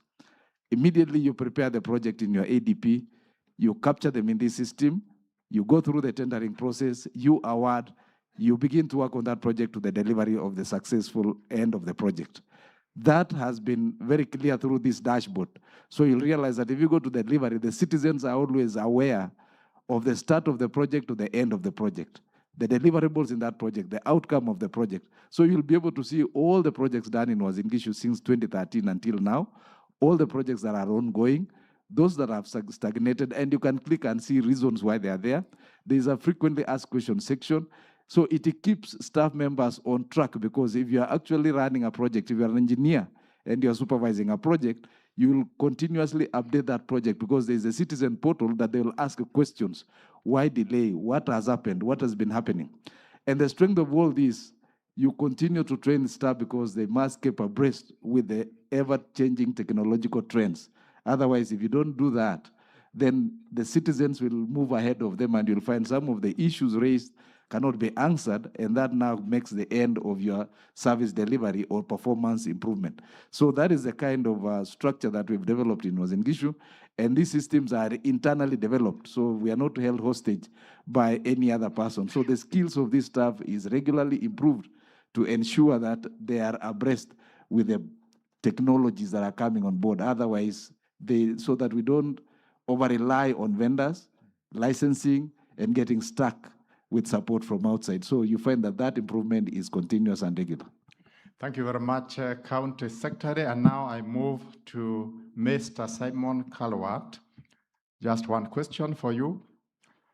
What productivity and performance measurement indicators are most suitable, in your opinion, for Kenya's public sector to effectively measure efficiency, service quality, citizen satisfaction, accountability, and public value creation?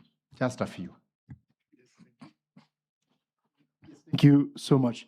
So I point to a balanced framework across several angles, basically. So effectiveness, quality, satisfaction. If we only track one, clearly it's a partial and maybe misleading picture. For example, on effectiveness, you might remember from my presentation, Portugal's core indicator set could be a useful model, like looking at waiting time, processing time, first contact resolution, digital uptake. So all these are drawn from administrative data agencies typically already collect, which also lowers the barrier of adoption for these things. So having something practical, I think, is important. For satisfaction, we also want to look at something perception-based. Perceived fairness, trust, complexity. For example, the example of France I mentioned could be useful for Kenya as well. It shows that satisfaction and complexity should also be measured separately, because aggregating satisfaction can also mask specific pain points around particular services or life events. So maybe very concretely, and to conclude, a practical starting point for Kenya could be a tiered framework like Portugal. So a manageable core set of indicators that every agency tracks, with richer extensions where capacity allows. So let's have something that works instead of having something very complicated. And maybe also this indicator framework should also specify from the outset how the data will actually be used. This is a bit a message I've been repeating several times, but I just think it's so important. So that it can be used for service redesign. So following Thailand's example, not just for recognition and initiative, but really making a change. So designed for action and not just for reporting. Let me conclude at that. Thank you. Thank you, Mr. Simon. This question I'm posing to the speaker who was online. I hope Professor Bart Van, you are still online. Yes, I am. Yes, I am. Sorry. Thank you. Thank you. I pose this question to you. Given the challenges of measuring public sector productivity, such as the absence of market prices, multiple objectives, and long-term impacts, what practical approaches can policymakers adopt to improve accountability and performance management? Yeah, that's a great question, and I think the UK experience helps us to think this through, because there is good news and bad news. The good news is that actually there's been a lot of good initiatives and good thinking, but the bad news is that it got stuck in the implementation. So I agree with a lot of what's been said before, both about Kaizen, but also what I just heard Simon talk about a second ago, that the principles on how we need to think about public sector performance are pretty clear. But it will ultimately come down to the implementation. And the UK experience has been too much chopping and churning over time. I mean, since the 1980s, since Margaret Thatcher, essentially, public services have received a lot of attention, but the priorities have changed from cost cutting to improving outcomes, back to cost cutting, get to managing budgets, then back to, again, improving performance in various sectors of the economy. So I think the most important lesson that I think is learned here is long-term commitment. And one way you can do this, a good practice in the UK has been to have a public services delivery unit, which actually was quite a long time under the Prime Minister's office. And I'll say in a minute why I think that is important. Unfortunately, that got abolished again. We then got into, more sort of cost efficiency type programs. It was decentralized to different departments. Decentralization is an important element of that, but we lost the kind of overall coordination of this. So I think consistency and a clear mission about what public sector productivity is for, that it is to improve outcomes, that it is there to improve the technical and the allocative efficiency, or the efficiency and the effectiveness, if you like, of the service. That kind of commitment is really important, and it has to come from the top level of government. And having a unit that focuses on good public service delivery, I think is going to be very useful.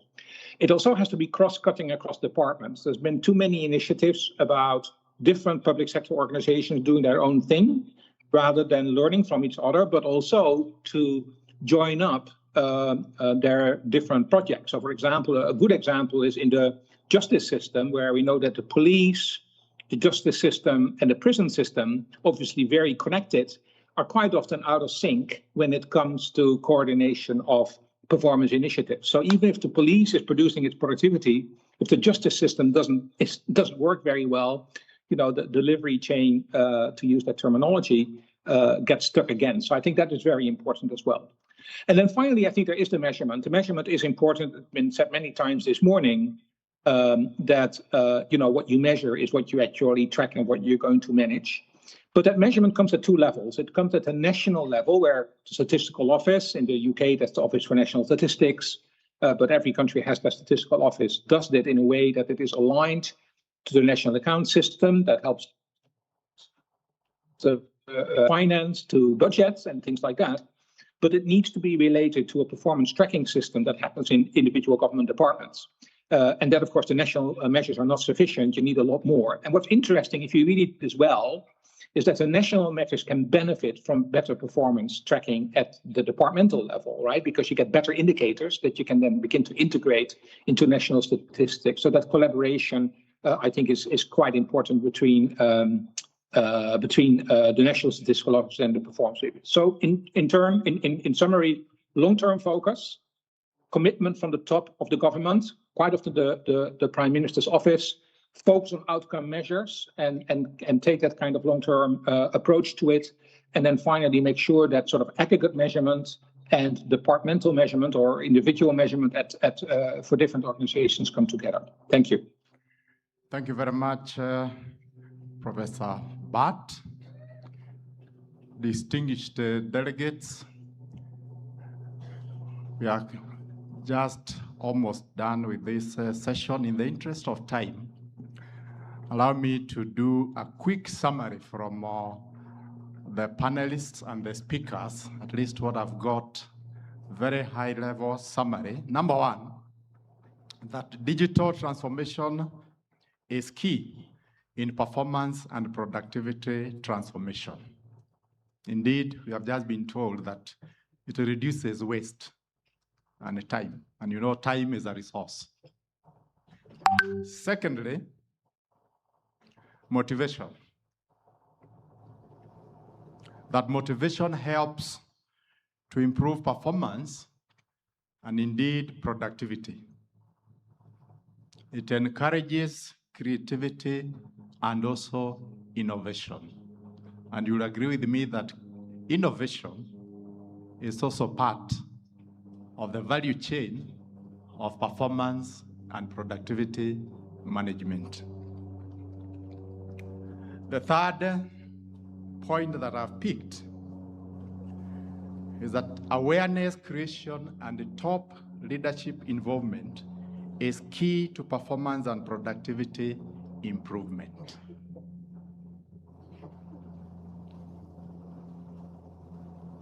And number four, the attention for HR development is key to performance and productivity in any country. And the last bit is that feedback to citizens provide performance data and innovation. I've deliberately summarized that discussion, but I had left out Commissioner Aden deliberately because there's a question that I also want to pose to him as we summarize this topic.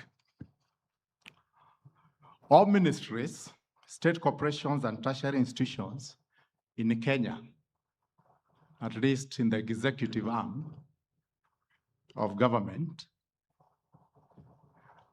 are placed on annual performance contracts, including productivity improvement.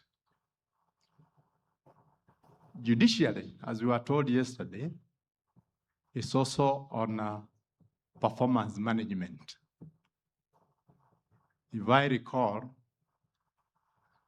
judiciary picked the framework that is existing in the executive and customized to fit the needs of the judiciary. A few of the constitutional commissions and independent offices are on performance management. So the question is to Commissioner, shouldn't all CCIOs be placed on performance management? What is your take on this as we summarize? Thank you. That is a very important question. Yes, we have performance management contracting and performance management systems across all MDS. Why did we left the CCIOs? It's not a deliberate thing. CCIOs were new, and we are having a system in place that is coming up for CCIOs. And it's actually timely because now that we are saying even the current PC system has got issues which needs to be streamlined for us to move to this agenda of productivity enhancement. And we have seen that it has got some shortcomings. I'm very happy that in the keynote address of the head of public service, the chief of staff, that he said we need to overhaul that system. So it's in time that now, even as we overhaul that and as we bring in elements of productivity in the current system, then we come up with a framework that then incorporates CCIOs and any other institution that was left out, including the judiciary. I know they have a very robust system, and we were given a tips of it by the CJ yesterday. But still that needs to also be improved a bit. I know there's always a room for improvement. So it is the time now that CCIOs themselves need to be taken to task, and they need to come into this discussion of productivity and performance enhancement. So it is the right time, and we're having that discussions, and we'll have a robust framework that will incorporate everybody going forward. Thank you very much, Commissioner. I indeed look forward to that because we were told yesterday that performance and productivity improvement, being accountability frameworks, are never driven from the bottom upwards. They can only work if they are driven from the top leadership downwards. Distinguished delegates, allow me to bring this discourse to an end by joining me in appreciating the panelists and also the speakers of that session.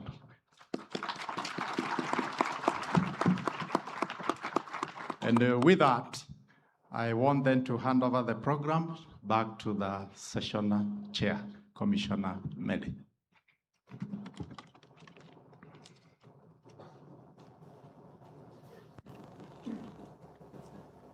Thank you so much. Let's appreciate Magua for the job well done. Thank you so much. We are late a bit, but I want to ask two commissioners from SRC. We want to quickly present gifts to our panelists in the next 2 minutes before we break for tea. Commissioner Dr. Omondi and Commissioner Vice Chair Dr. Kilda Odera, kindly come up front as we present the gifts to our panelists and conclude this session.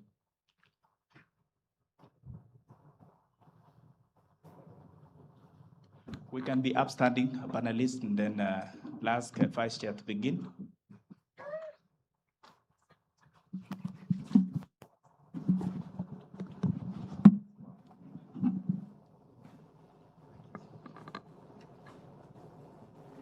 Thank you so much, our panelists. Job well done. Yeah.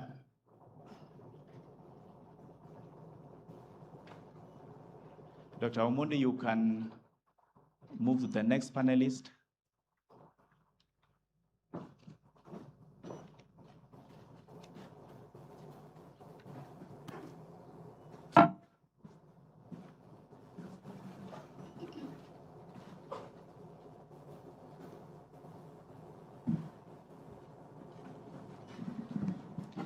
Thank you so much. Thank you so much. We can now leave. Let's appreciate them as they leave. Asante sana, asante sana. So quickly, ladies and gentlemen, we will take our break. The tea is already prepared. And I want to request that we take only 20 minutes because the tea is already served. We have designated several areas to make it easy. Please, we can move to the big tent, and we already reserved again for our speakers and panelists a tent behind the big tent. Thank you so much, and let us meet in the next session. Asante sana.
Hello, hello, hello.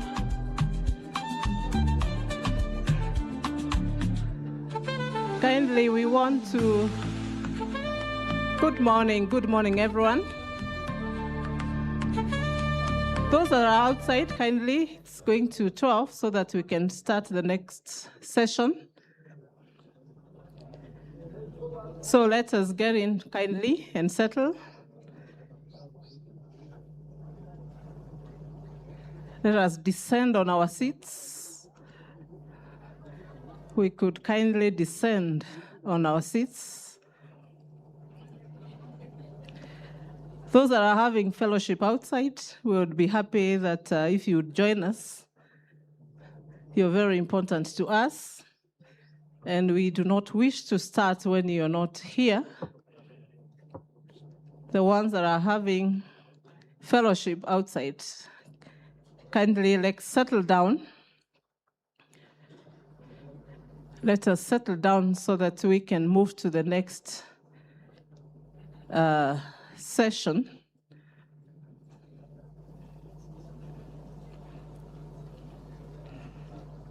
Thank you very much for obedience. Obedience is better than sacrifice. That is what the Holy Book says, as I invite Commissioner Eden to come near here. But we want to really thank all of you for taking your time to come over so that we can have these discussions together.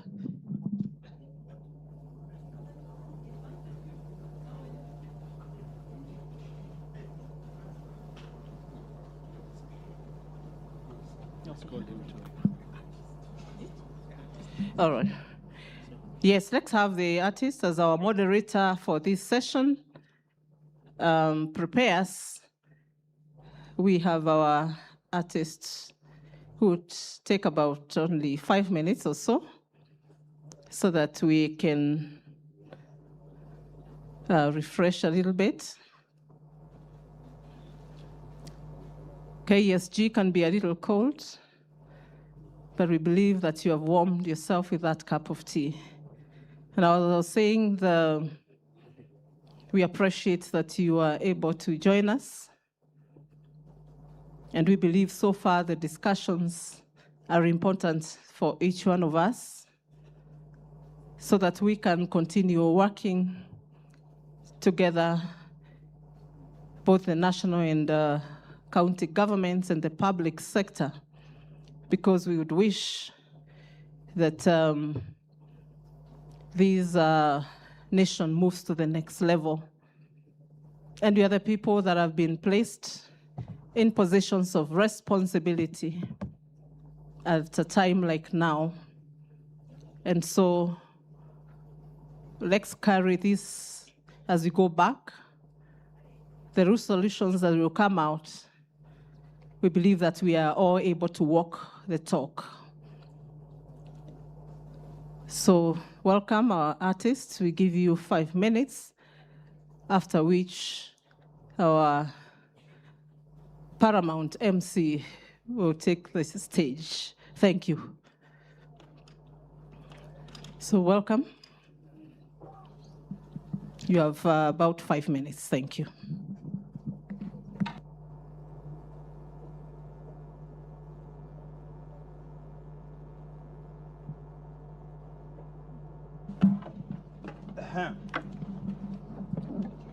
Nice one. I see we are back again. How was your breakfast? Or some of you are not breaking the fast. It was good, eh? That was my recipe. It's a lie. The next song I'm gonna sing for you is called Simplicity. As we're talking about development in this sector, I heard about infrastructure and structure. And I think sometimes we don't need to complicate things. All you need is organization when you have a structure that is working. Do not complicate it, move with it. This song is called Simplicity.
the moment, don't simplicity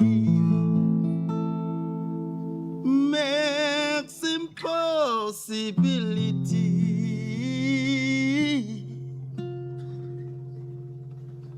easy.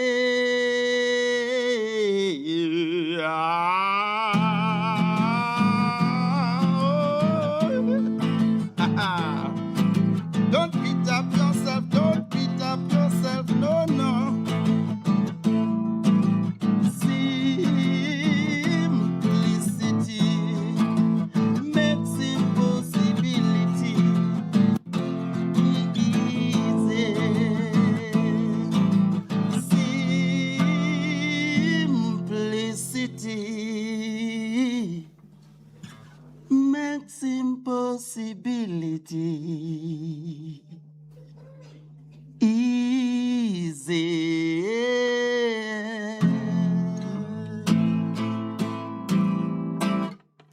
Thank you.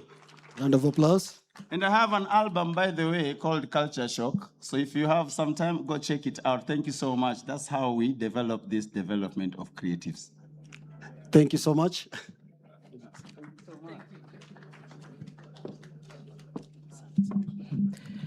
Thank you very much. May we appreciate them again. Thank you so much. Someone said impossible is nothing. And we thank you for that piece. We want to go to our next session. And I want to invite our moderator, Professor Robert Egeza.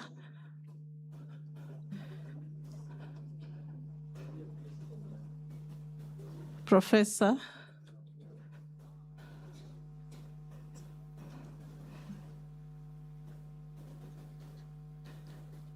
All right.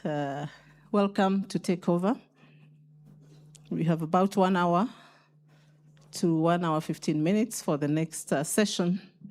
So welcome to carry on. Thank you.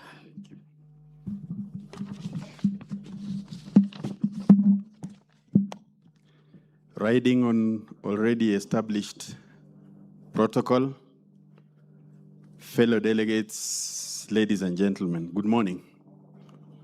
Yeah, we continue from where we left when we went for the break.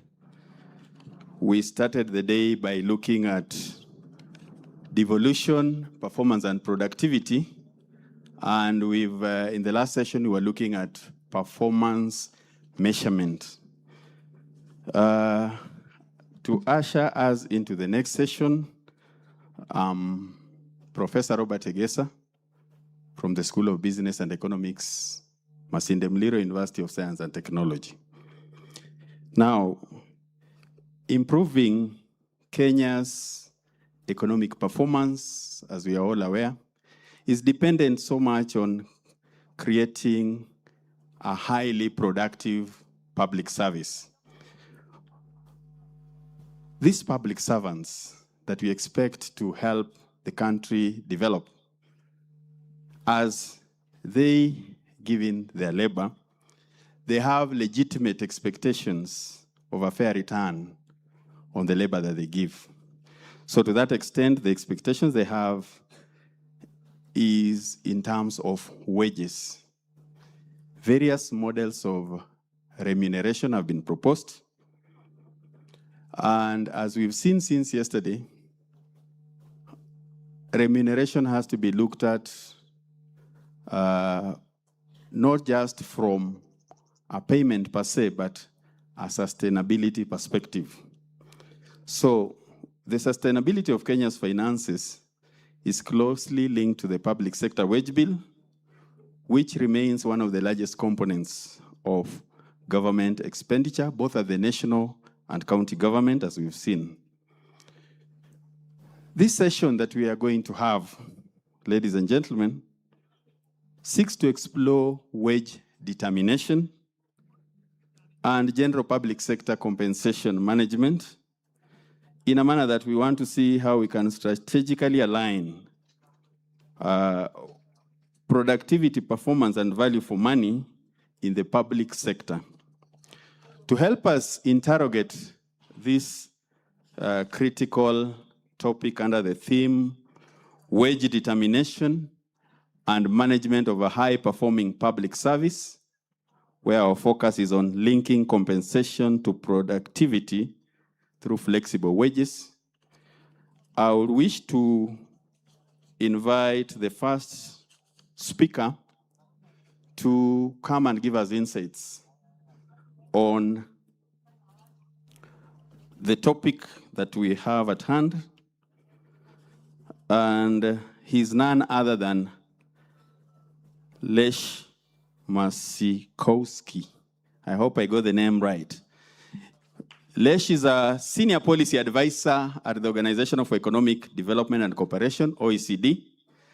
And he's going to give us insights on linking compensation to productivity as a strategy for achieving fiscal sustainability and public finance management wage bill threshold. Lesh, you have 15 minutes to share insights, borrowing from examples from OECD countries. Welcome. A big hand as he starts. Thank you very much.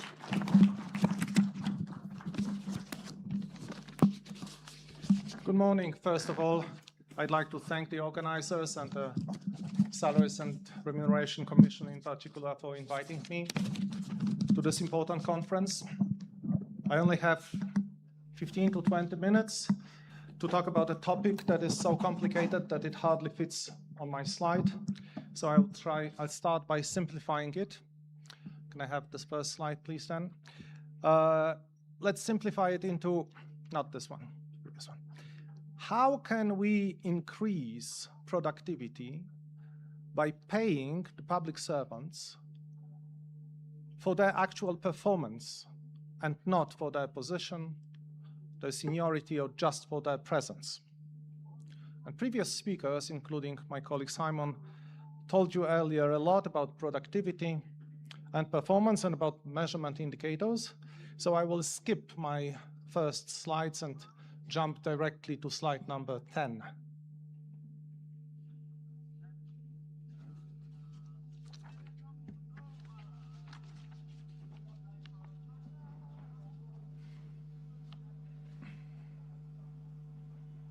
Not the next one. Yes, this is where salaries, your salaries, get into the picture. And there are many ways in which countries tried to introduce performance-related pay, PRP. It has many names, many shapes, but they all are based on an assumption that public servants work better if their rewards, salaries or something on top of their salaries, is directly linked to how they work. And this link between their reward and their work increases their motivation and their productivity. This topic is not straightforward. There are many studies on it, and I will disappoint you, but there's no single best answer to many questions that I will raise today. To name just a few, should we pay only for measurable outputs? And on some previous slides today, you had the definition of outputs and measurable outputs. Or should we also pay for less tangible but still achieved objectives? Should it be a one-off reward, or should it be an incremental increase in career progression? The next slide presents the OECD experience as I represent this organization here, and I will refer to the experience of our member countries. And although most of them have some sort of performance-related payments for their public servants, I cannot tell you what is the prevailing practice because there's no single prevailing practice, unfortunately. What I can say is that very few countries claim that they were successful in designing an effective system of PRP. What is more, there is, in general, very little evidence that performance-related pay increases motivation in any substantive or sustainable way, and that PRP actually leads to increased productivity or quality in general public services. And now, what's important is that there is a lot of studies that do show positive impact, positive effect of PRP, but only where outputs are clearly measurable. So let me quote here the meta-analysis of the World Bank on this. They are saying there is insufficient evidence, positive or negative, of the effect of performance-related pay in complex organizations and contexts like the core civil service, so the ministries, agencies, that's policy making.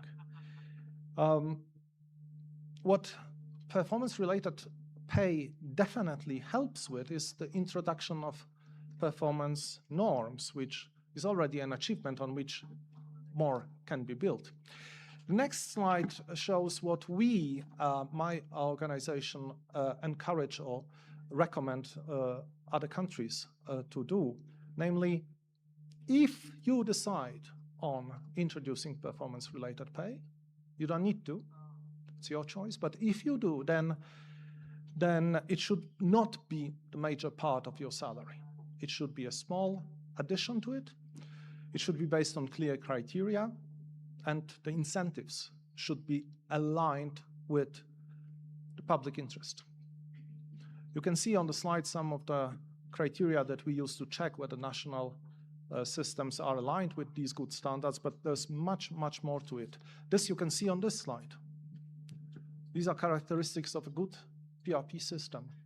So first, you need a good and fair basic salary system. The performance-related pay cannot replace the system. And what we see in some countries are poor salaries, poor meaning not well designed and also low, which are supplemented by PRP. And this is not what PRP was created for. Such systems require well-established performance management already in place, with a set of meaningful and balanced indicators that some of them have been shown before. Such indicators, unfortunately, are not present in many institutions, or not in all sectors and not for all types of work. A good system is not automatic, and it's not universal. Not everyone should get a bonus or an award. And this selection of who of the employees should get a bonus needs to be done by trained managers, supported by HR and by evidence and data. This is often missing. And then the systems become just subjective, prone to manipulation, and this is pretty dangerous. So in various studies, it was underlined that this perceived legitimacy of civil servants or public servants towards the system that guarantees its proper work. The system must be trusted so that staff plays the game according to the rules. Unfortunately, not every employee will obey the rules, and many will be tempted by perverse incentives, so the system needs to be protected against such gaming. And the last tile here, I would like to draw your attention to.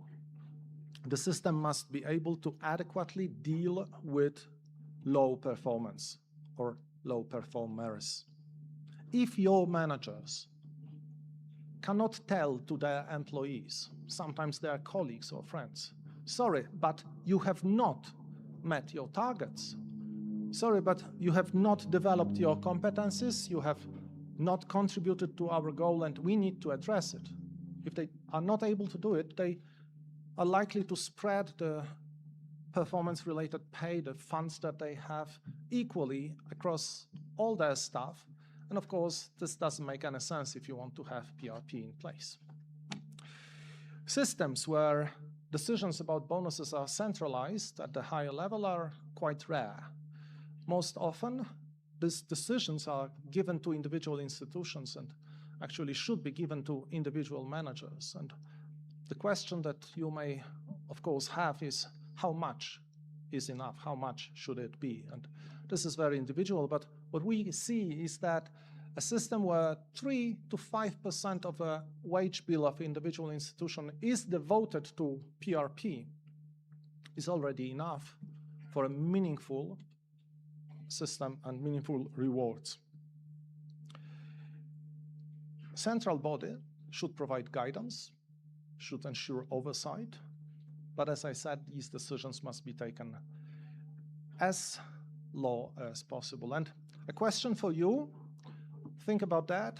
Should an institution that was not successful in achieving its own goals be allowed to award some of their staff for their good performance?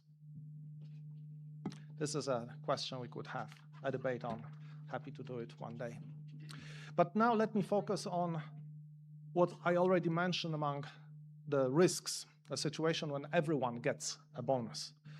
And the motivation is lost at this situation. If it comes anyway, I don't need to try. And the idea is to make you try harder. So countries try to prevent such situations by various measures, usually related not to the bonuses, but to performance appraisal results, which quite often trigger the bonuses. So some countries they are not very common, but they're very hard and say not more than 5%, not more than 10% of staff can get the highest performance result. We expect 10% to get the lowest performance result and the rest in the middle. Some countries require their managers to give a natural distribution line, but more often they have internal procedures or processes to ensure that this is more or less balanced, like meetings for calibration or some other internal discussions, making sure that not everyone falls in this the highest appraised and thus rewarded group. This we often see in countries where this management skills are not good enough. Some countries introduced interesting criteria.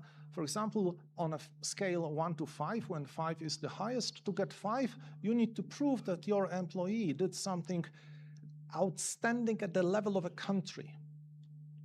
If you want to give them 4, they need to prove that they did something outstanding at the level of the institution.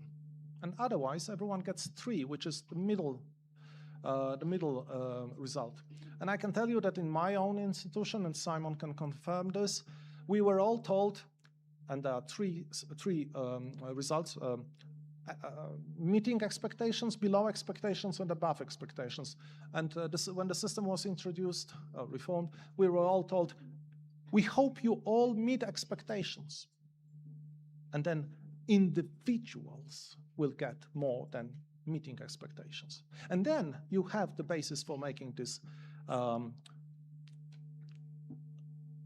distinction between those who should get an award, and now we are talking about financial awards, but can of course be different. There are also countries when a different approach is taken. For example, in Latvia, they are saying everyone who meets the annual objectives will get a small reward. And it's also fine. The question is whether everyone meets the objectives to the same extent and how to differentiate that. But let me jump to another slide, because I really need to tell you about this sensitive topic. Namely, should top managers be eligible for performance related pay? Top managers, I mean top civil servants, I don't mean political appointees. Political appointees very rarely get a bonus, financial bonuses. So on the one hand, these top managers could be eligible for bonuses because their objectives are very closely linked to the objectives of the institution. So it should be easy to say whether they met them or not. They have no other ways of being promoted. There's no pay progression or career progression for them. And this would, of course, send a very strong signal for the entire organization that, yes, we do promote performance and productivity. But despite it, few countries have PRP for top managers. And why? I will present this on the next slides in specific country cases, but mainly because it is really difficult to differentiate between top managers. Some countries were about to abandon it, saying that it's counterproductive to teamwork, that their roles, the roles of top managers, are too complex. And in Canada, we'll have a separate slide on that, they do have it, but almost everyone gets it. But I apologize for raising so many questions without giving you definite answers, but instead let's see how some of these ideas are really implemented in countries. And let's start by a country that tops various rankings of international rankings of good governance and effective public administration. Of course, it is Singapore, which has a very structured system of pay for performance. As you can see, there's a fixed pay that everyone gets, and this is topped with 13th pay. But there's also this variable pay, which depends on individual appraisal. And what is of most interest to us is this annual variable component, which is linked to macroeconomic indicators of the country. So we have a strong performance at the individual level, and this is linked to your salary, but there's also part of your salary linked to national productivity. This AVC is adjusted based on GDP and labor conditions, and I checked 2025 data, and civil servants received based on this about 1.7 of their monthly salary. So quite significant system. But this link to GDP for bonuses is quite rare. Relatively more often we see a link of base salary to GDP, especially this annual increase of salary linked to microeconomic values. But even this is pretty rare. The OECD does not recommend it because it does not recommend this automatic inflation adjustment, for example, because this is really fiscal pressure it creates. Canada is another example I'd like to draw your attention to, is just for top managers, not for regular civil servants. Their salary has two important and PRP-related components. One is at-risk pay. This is a small part of your salary, which will be given to you if you meet the expectations. And of course, 98% of managers meet these expectations. There's also a small bonus for exceptional results. And on the other hand, very few managers meet criteria to get this bonus. It was 7% in last years. So this system is considered as interesting, but the link between the scheme and productivity, the growth of productivity, is much more difficult to show. Finally, Estonia. Estonia is not yet a good example because the system that they are introducing is only in preparation. Well, the government adopted, and must be confirmed by the parliament, a system where individual bonuses for individual civil servants can be as high as $60,000 American dollars. And for a team, it can be 500,000 euros, so similar, 10 times more. But this system is not linked to your annual performance. This is linked to meeting certain or achieving certain objectives that were agreed in upfront, and of course closely linked to socio-economic benefits for the society. This system is heavily centralized by an independent commission that includes also representatives of the media, because this would be so highly discussed or debatable by the society, by the people.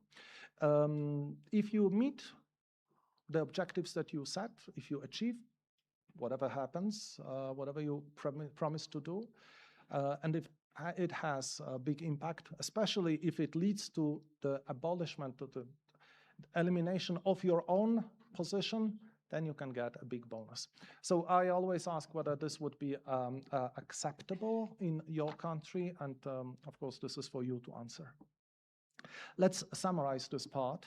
There are several major controversies around performance-related pay. Should these be individual or group-based awards? Individual can breed harmful competition, but team awards can also encourage free riding.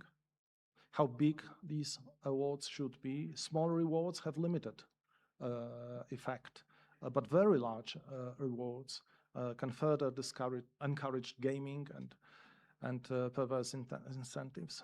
How easy should it be to get a performance-related pay? If the probability of you getting this performance-related pay is either close to 0 or close to 1, the incentive will have no impact because you will not try, either because you will get it anyway or because you will not get it anyway. So I tried to put on this slide advantages and disadvantages of different forms of performance-related pay, and I hope it will be guiding your future discussion. But whatever your decision will be, you will not be able, you can jump to the next slide, you will not be able to introduce the system and properly manage it if you don't have skilled managers. Managers who can set objectives, monitor performance, and collect evidence for conducting fair appraisal.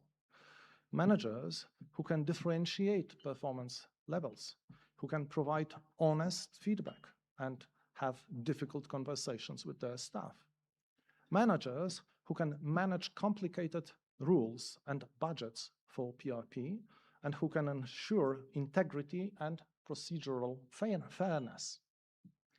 And there are also some skills or competences that employees should possess, including tracking their own performance and preparing evidence-based self-assessment, and there are others also on the slide. So the question should not be, should we link pay to productivity or not? You should ask, in which functions, with which indicators, under which safeguards, and after which management reforms can remuneration be linked to performance without damaging fairness, quality, collaboration, or public trust? And I know that Kenya is on the right way to get there with the variable pay and flexible wage and benefits model in Kenya, giving strong strategic direction and being built on constitutional salaries and remuneration commission. I've seen some of the policy guidelines that you issued and actually respect. This is very well done. If I might suggest something, then on the next slide you'll see that I think the proposal is a little bit too optimistic about measurement. This is pretty difficult to do. So maybe a good way would be to run some audits in institutions, whether they are ready for this national productivity dividend. But that's up to you, and I'm sure you will be discussing it. So finally, let me draw your attention to a topic that is very often neglected, but I believe it's crucial, namely proper communication for this politically sensitive reform. It is likely that this reform will not be equally welcome by everybody, especially if it's presented as an opportunity for civil servants or public servants to get additional salary. So it needs to be presented as service improvement and accountability reform. And some specific hints on how to do it I put on the slide, including the need for preparation for misinformation. But the bottom line is, well, there on the red. People must understand, and by people I mean everybody. Public servants covered by the reform and those who are not covered, citizens, journalists, members of parliament, the opposition, citizens or candidates to civil service as well. So everybody needs to understand why the reform is introduced, how abuses will be prevented, and what evidence will be published to judge the success. And the next slide just summarize what I said, and the last one indicates a website on which you can find a lot of relevant information, including Sigma paper on salary systems and their reforms, where the longest sub-chapter is devoted to performance-related pay, because this is so important and so complicated. This concludes my presentation. Thank you very much.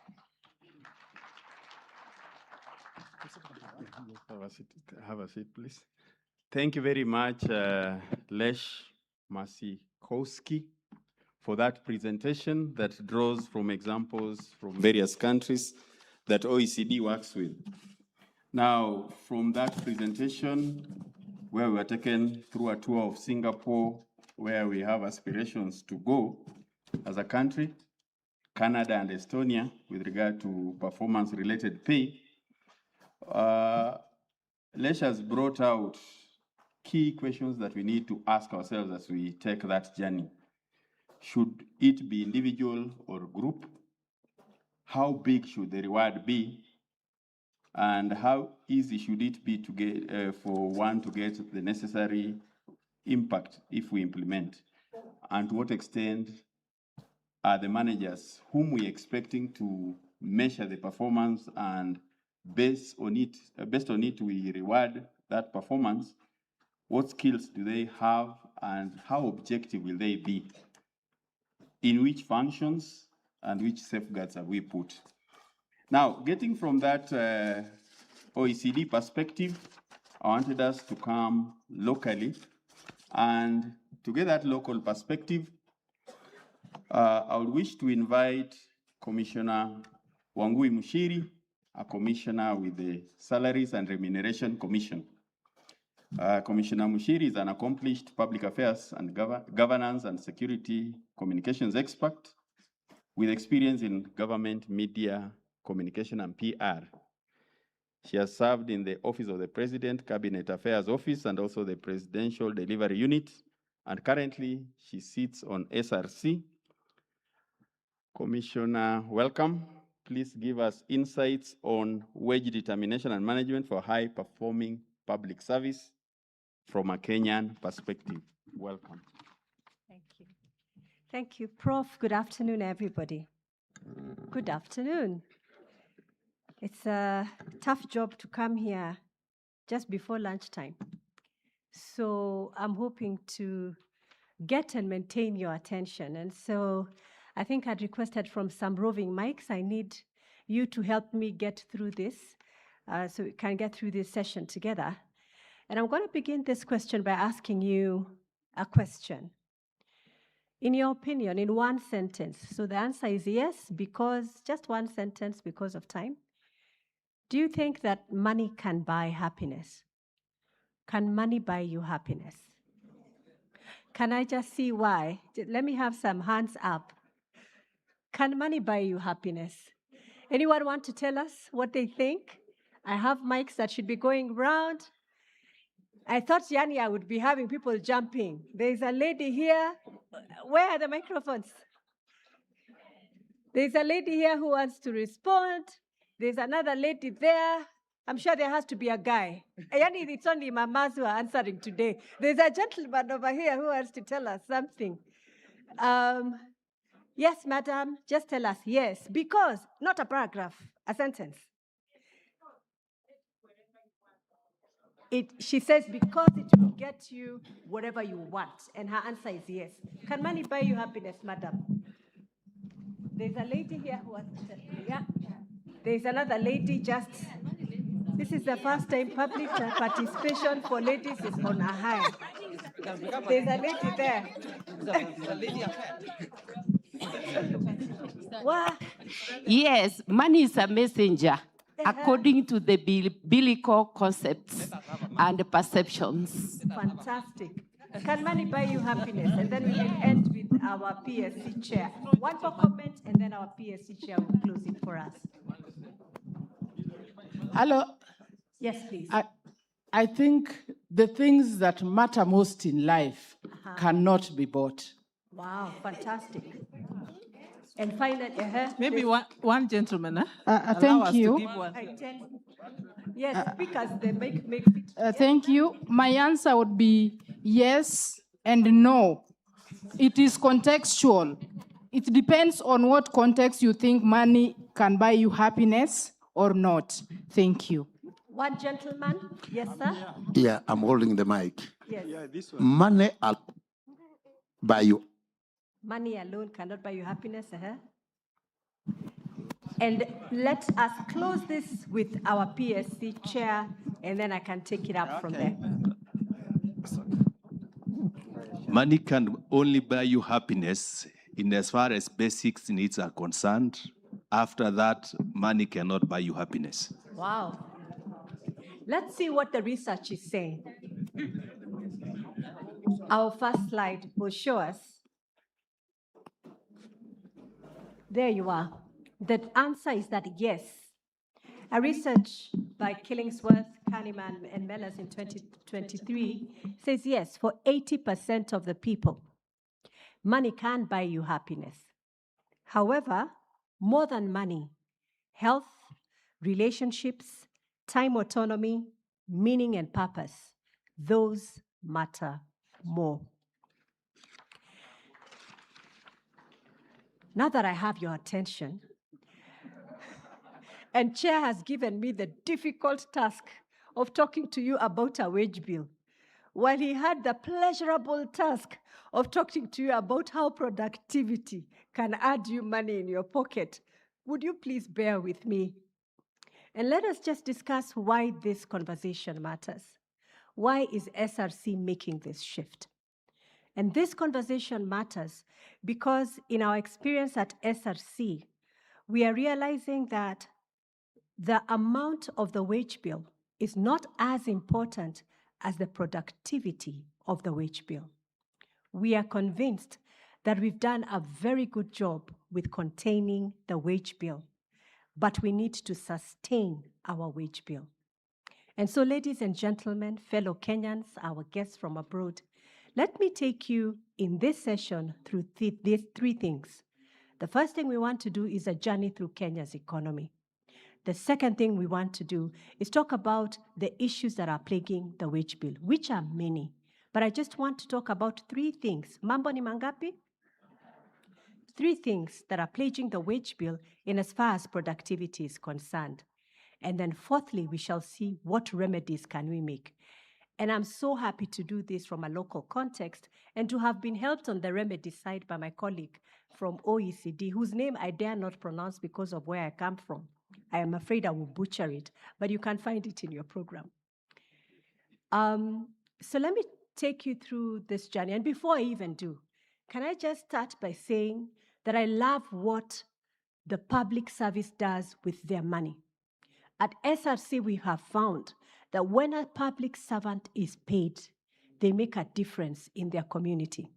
We were in Tana River the other day, and that town told us, thank you so much for employing many public servants. Because when public servants are paid at the end of the month, this town comes alive. That is the impact of a civil servant's pay. We were in Naivasha in 2024, and we were told by those, and we had, remember before we equalized DSA, and at one time, and the DSA, when you go to a capital city, was higher than the DSA for all other places. And when we went to Naivasha, none other than the hotel association called us for a meeting and told us, you can't do this. And what we have seen for ourselves and what you have seen whenever you travel out there is the impact your DSA in making in hiring Kenyans in hotels, the impact your DSA is making in making sure there's food on someone's table. And so I am a champion of having civil servants paid well in Kenya because your pay matters and is making a difference at the grassroots level. But let me take you to mambo kwa ground. Let's look at our economy. And the figures are telling us a very concerning story. While our GDP growth is growing at 4.6%, our recent budget reading by the Cabinet Secretary showed us that we have a budget of 4.6 trillion shillings. Of that 4.6 trillion shillings, we have a deficit of 1.1 trillion shillings. Of the just a little over 4.2 trillion shillings, ladies and gentlemen, recurrent expenditure is taking 3.5 trillion shillings. Guess how much is being taken by wage bill? Just a little over 1 trillion shillings. That is the fiscal space we are operating in. Just a few fiscal numbers I want you to keep in mind. So 33% of our recurrent expenditure, little over, is being taken by wage bill to public servants only. Let us look at the numbers in the public sector in terms of how many people, what does that mean for the fiscal space we are talking about? We have a tension. We have a spending problem. We have a development problem. We need to employ more teachers. We need to employ more doctors. We need to employ more nurses because we are a growing economy. Our population is also growing. And that takes me, ladies and gentlemen, to how many people are we in the public service? How many people are actually consuming a little over 1 trillion shillings? We are more than 1 million public servants in this country in formal employment. Let me just be clear. So out of the about 3.5 million Kenyans employed formally, about 30% work for the public sector. Are we in the right places? The numbers show that we are. The majority of our budget is taken up by the teachers, about 40%, give and take, taken up by teachers, followed by the security sector and people in public service. So we have the right numbers in the right places in terms of percentage-wise. So what is the problem? Let us look at our wage bill to revenue ratio, a figure that was shown to you yesterday by my chair. We have moved from 54% to about 40% in about 10 years. The story of counties is a little concerning. In the counties, we only have 4 counties that are for the figures 2024-2025, and I understand in the 9 months of 25-26, Chair, the figures are changing. We have more counties. Only 4 counties are operating under the 35% threshold expected by the Public Finance Management Act. On the upper side, we have counties, about 5 counties that are over 60%, the highest county being around 65%, as you can see in the figures that are in front of you. So now that we know mambo kwa ground, what is the problem? What are we dealing with? The productivity paradox in Kenya shows us that the higher compensation has not consistently translated into higher productivity. Allow me to give you 2 case studies. Kenya's health sector has been on the forefront of the conversations that we have had here this week. The truth, ladies and gentlemen, is that a study by SRC shows that Kenya's public health sector is paid far better than Kenya's private health sector. And I'm going to ask you, are we giving the citizen what they deserve given what we are paid? Kenya's public health sector is paid far higher than any other health sector in this region. Are we giving citizens value for their money? Let me go to Professor who's about to ask me a few questions. So don't be hard on me. The universities, Kenya's public universities, ladies and gentlemen, are being paid far higher than Kenya's private universities. Are your children in public universities? Are you happy with the quality of education? Is it a mixed approach? I remember finding out that some of our vice chancellors are paid far higher than His Excellency the President. Food for thought as we continue to enter this quagmire of productivity versus pay. And in my considered opinion, mambo matatu. One is performance management. And I think the previous speaker has clearly alluded to the challenges of performance management. But I just want to highlight the fact that we have limited consequences for poor performance, and we have limited rewards for exceptional performance. And most importantly, compliance, we have observed, is our performance is driven by compliance rather than impact. The next issue is what I like to call the beast of comparison. Each time an institution writes to SRC for pay, guess what they tell us? I want to be paid like so and so. In my industry, Nani is paid higher than me. So even me pay me higher than Nani.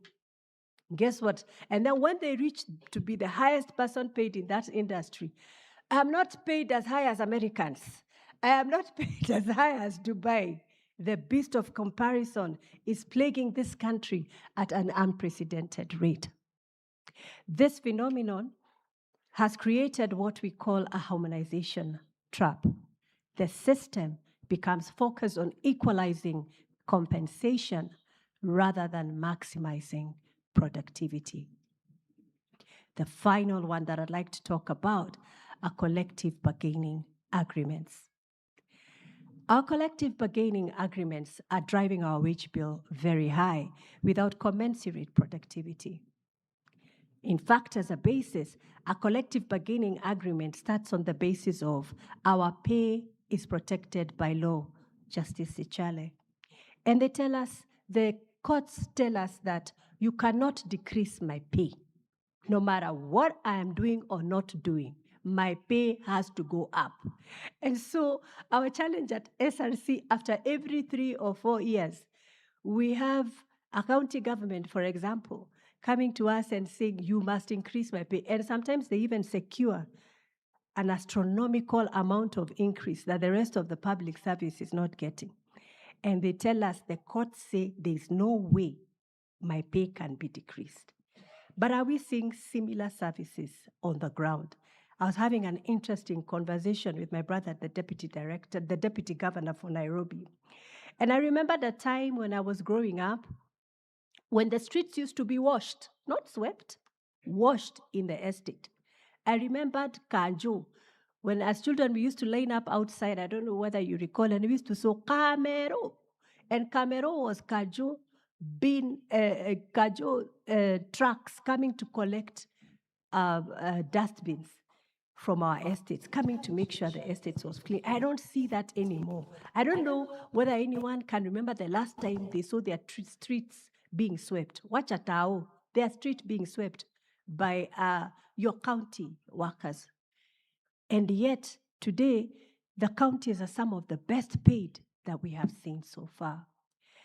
And so the objective of CBAs should be, we should relook at the objective so that we put an aspect of productivity and a balance of fiscal sustainability.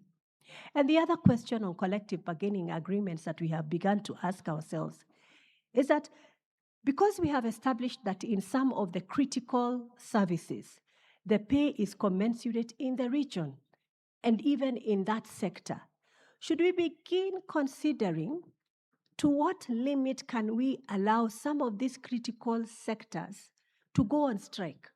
Because in the law, the only sector that cannot go on strike and is registered as an essential service is the security sector. And what we have begun seeing is a politicization of the period in which some of our essential services are going on strike at the altar of Kenyan lives.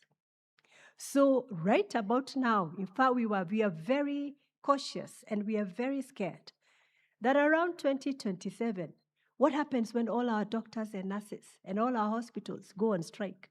And then there's an emergency meeting to resolve a CBA for people who are earning 300% more than they should, 180, 50. And people can't access critical services. What happens when teachers go on strike and students are supposed to be doing exam at the end of the exam? Where is the balance between pay and a consciousness for service for country and as well productivity? It is a debate. It is something that we need to have. so that we have CBAs that are anchored not just on earning more, but on citizen welfare, economic stability, service continuity, while preserving labor rights. And so what can we do? A Kenyan model for flexible wages. I think it's time we began to seriously consider what a fair wage looks like. A fair wage does not mean an equal wage. A fair wage in the model of Singapore that you have just had is to have a base wage that considers living standards, internal equity, and market competitiveness. If I take the energy sector, all our energy companies are almost 100% market percentile. We are competitive. If I look at attrition in public service, we are told attrition in public service, 96%. No one is moving. You only leave one ministry to go to another one. So in terms of attraction or retention, guess what? We are okay. But how about in terms of service? The other comment I'd like to make is that when SRC considers COLA adjustment, inflation adjustment, just to clarify, we cannot afford as a country to fully cater for a full COLA adjustment. But we recognize that there is a living adjustment that needs to be made, and we take a percentage of it as agreed with Treasury and as measured, basically on the basis of affordability. So my first proposal is a fair base pay for everybody. The second one is exactly what Mr. Lek talked about, which is a performance-based variable pay in a manner in which we should agree. I'm sure we won't agree here based on institutional outcomes and team outcomes and KPIs. KPIs that measure impact, like we have been saying, and not activities. The third measure is managing collective bargaining agreements within fiscal constraints. That when you present a collective bargaining agreement, that it must align to the realities, the mambo of the ground that I talked about in the first slide. That we cannot continue pushing people's salaries up, while we have a budget deficit of 1.1 trillion. We cannot continue pushing salaries up, while we have a debt to GDP ratio that is beyond sustainability. And so just to go back to the conversation that the chair began with, how are we relating CPAs to productivity? Are you getting an increase just because you have a right? Are you demanding for an increase just because my CBA cycle is over? Tumemaliza miaka 4, tumekuja, it's time for an increase. How about those people who are not in CBAs, who do not have the privilege of saying and doing the same thing? Can we look at CBAs differently? Can we begin future bargaining frameworks to incorporate medium-term fiscal projections, revenue focus, productivity indicators, affordability analysis? And I look forward to hearing from our colleagues from Ghana who seem to have had some serious successes in the area of collective bargaining agreements. I understand that they do it one time. I think in Singapore, they do the same. They look at the macros, and then all the CBA leaders, the union leaders and government go aside, and they have a budget for all CBAs. And they say, this is our budget. Sasa tugawane, as opposed to this piecemeal approach that is really putting a lot of pressure on our fiscal sustainability.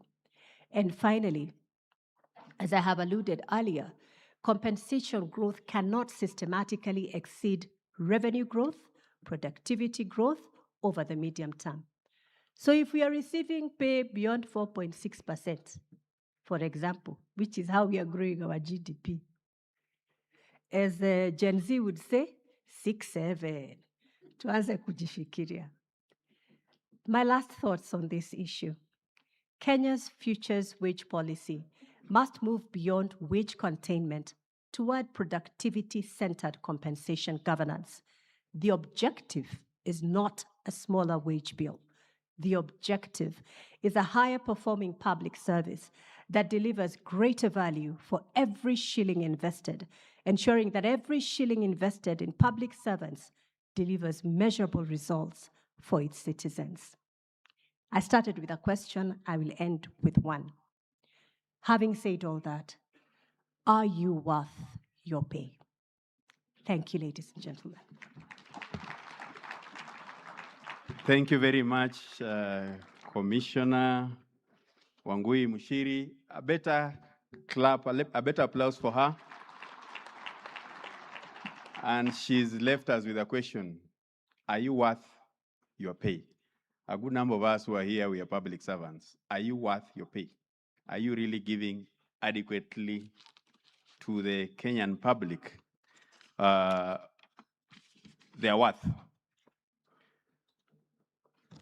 So, to delve into the discussion with regard to wage determination and management, I would wish to invite a panel to help us delve into that.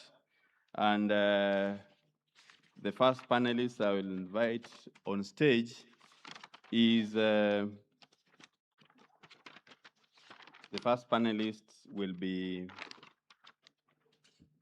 Madam Mary Wanjira Kimonye, the Vice Chair, Public Service Commission.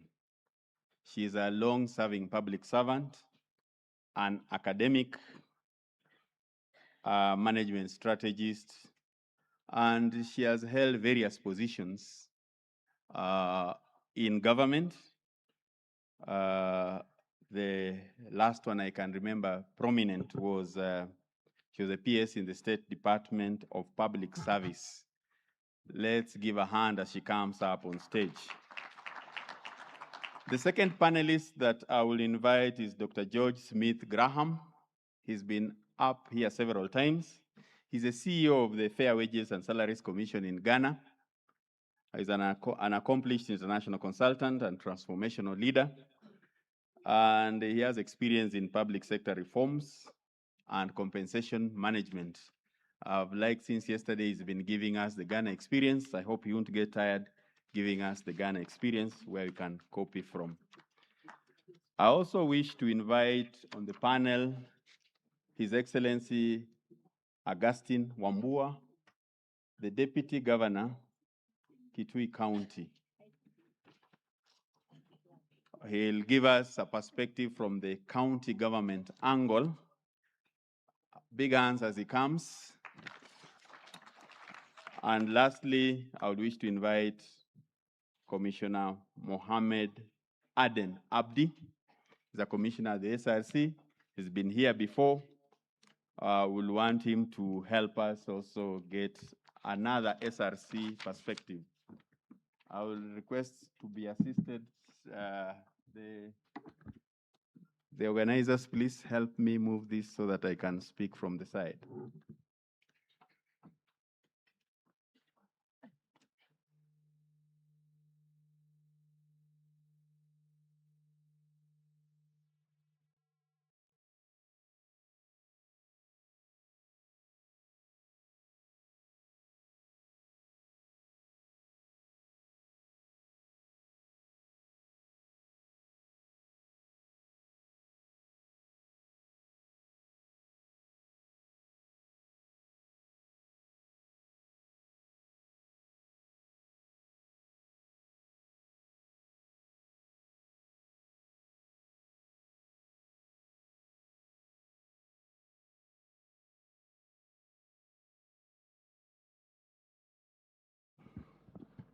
Ladies and gentlemen, we want to interrogate slightly, deeply, the issues that we are discussing here with regard to wage determination and management of high-performing public service, where we are trying to link compensation to productivity with a focus on flexible wage. I'll start with Lesh. I'll just pose a question or two based on maybe your presentation and whatever you've heard from the Kenyan experience. What lessons can Kenya learn from OECD countries that have successfully aligned public sector compensation with productivity, performance, and fiscal sustainability?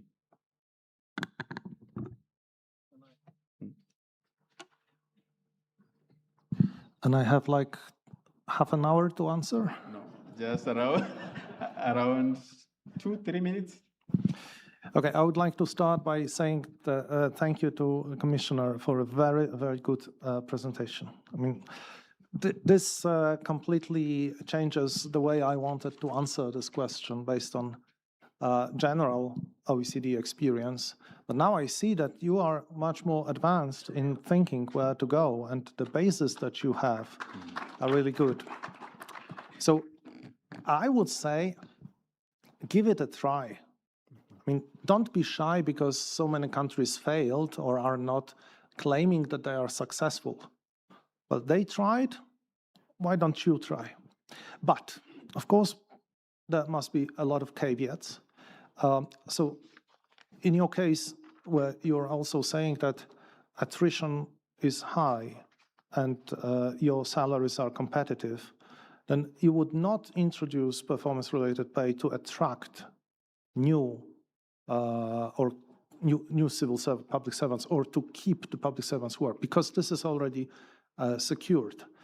You might use PRP to get results where you don't get them despite the salaries.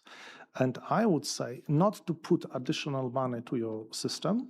Try to use the money that is already available. There can be some savings, like I know systems where bonuses are paid by individual institutions by savings or from savings that they make in their wage bill.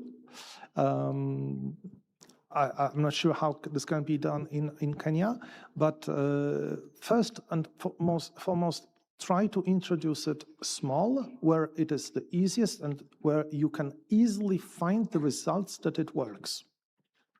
And I think, well, jointly you can identify such in such cases, such places or functions. It is very important what you said about the courts who are saying you can't decrease salaries and civil servants saying you can't decrease my salary.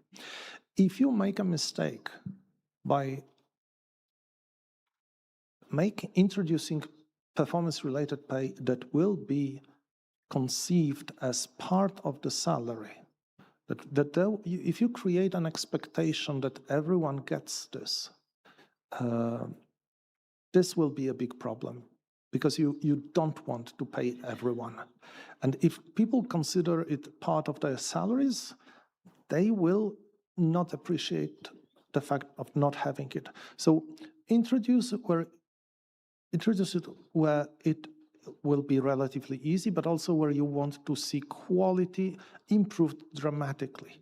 Something that you can see that the change has been made, and you can then attribute the change to this PRP. I think you are on a good way, and you know a lot about the difficulties, and I encourage you to overcome them and try. Thank you. Thank you very much. For that, we introduce where it's possible and where change is needed. Commissioner Wangui, since yesterday we've heard Kenya has managed to reduce the wage bill to revenue ratio from 54% in 2020-2021 financial year to the current 40.68, as you showed us. In your view, what additional reforms are required maybe to help us attain and reach that magical percentage, 35%? I think that's what we've been talking about, increasing the bottom line, because the fiscal the space is constrained. But most importantly, I think it will take ruthless at worst, courageous at best, moves to be able to do what we are saying in this room to do. But the good thing is we have the right leaders in this room to do what we need to do. We've been talking about nothing else but how we're going to increase productivity since yesterday. It's just, when are we going to be bold enough to take that step to do it, so that in the next productivity conference, we are not reporting, we're not talking about how, we are talking about what we have done, with the lessons that have been learned and how to proceed. That's how we're going to get to 35%. We have to employ more people. We just need to, I think, shift the way we behave with our payroll, shift the way we behave with our rewards, our consequences. That's the only way we're going to get to 35%. Thanks. Thank you very much. Courage needed from the leaders in the House and outside to ensure that we move it to that level. I come to Dr. George Smith Graham. You've been with us since yesterday. You've had our experiences. Maybe now drawing from Ghana's experience, what institutional and governance arrangements do you think are necessary to help us to successfully integrate productivity measurement into our wage determination frameworks? Thank you very much. Let me start by saying that I will categorize Ghana's situation into three.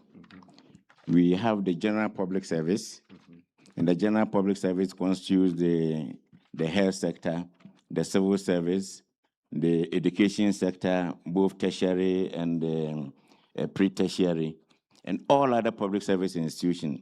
They constitute about 80% of the public servants, and they are on what we call the single spine salary structure, which I will explain later. And then we have the state-owned enterprises that are about 18% of the entire public sector workforce.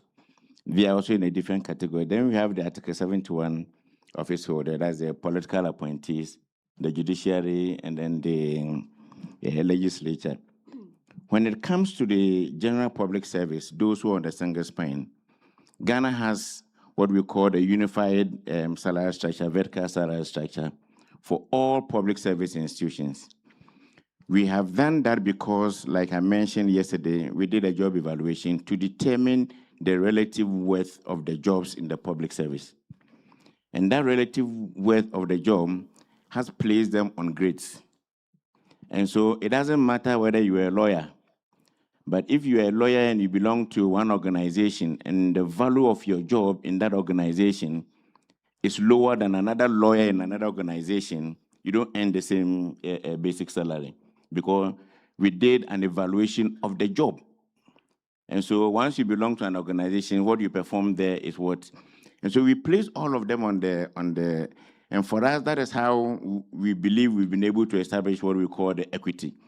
And so if you're a doctor and you're on grade 20, and somebody is a civil servant, any grade on the civil service and it's on grade 20, you take the same basic salary.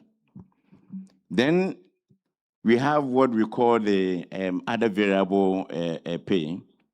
And that one also, because we now brought all the various conditions of service together, and the constitutions allow for independent collective bargaining, we decided to constitute what we call the Public Services Joint Standing Negotiation Committee. So we brought all the public service unions together to constitute one body. And in there, we were able to also establish what we call the various allowances. The allowances that cuts across the entire public service was agreed on. And then the ones that are specific to institutions were also left for those institutions. And you know that when you take any conditions of service, we have the financial aspect and the non-financial aspect. If we take the non-financial aspect, the Public Services Commission of Ghana has developed what they call the HR manual, and it is for the entire public service.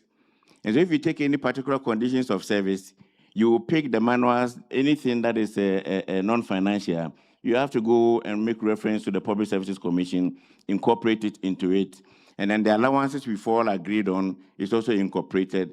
And then the specific one that pertains to maybe doctors alone, because it doesn't apply to others, they are the ones we negotiate. And then we have what we call the state-owned enterprises. They are treated as business entities. But there are two categories. Some of them were on this 80% I referred to. But we realized that they have the potential to be on their own. And so we met them had a decision and we wean them off government subvention. So they are off government subvention. Now, for those categories, before they increase their salaries, they will bring their financials to Fair Wages and Salaries Commission. We look at their financials. And then based on the financials they submit to us, we will then, and we are looking at their revenues, the retained revenues, not the entire revenue. Assuming you generate money and government gives you only 40% for you to retain, that's the one we are referring to. We don't allow them to use a certain percentage of their revenue earnings just to pay salaries.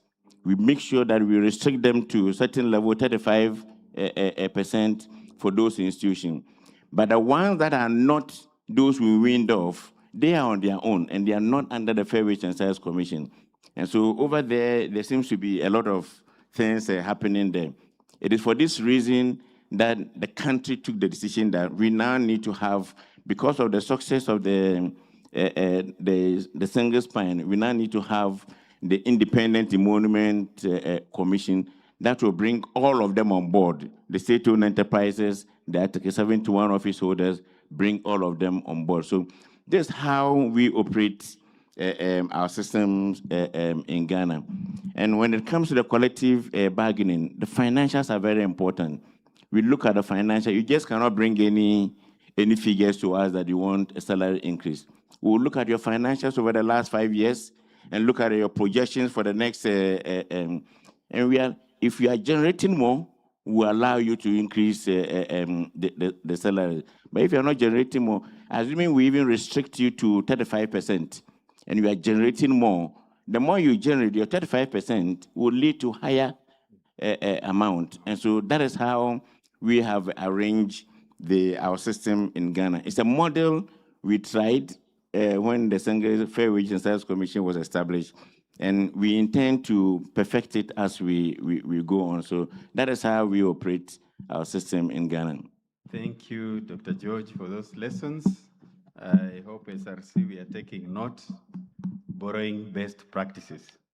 I come to Madam Mary Kimonye. As I put it, your experience in public service, given your long service there, and currently serving as the Vice Chairperson of the Public Service Commission. From your perspective, what reforms are needed to foster a performance culture where rewards, recognition, and career progression can be closely linked to measurable results? Because that's what is coming out. We want to see measurable results. Is when now we think of rewarding.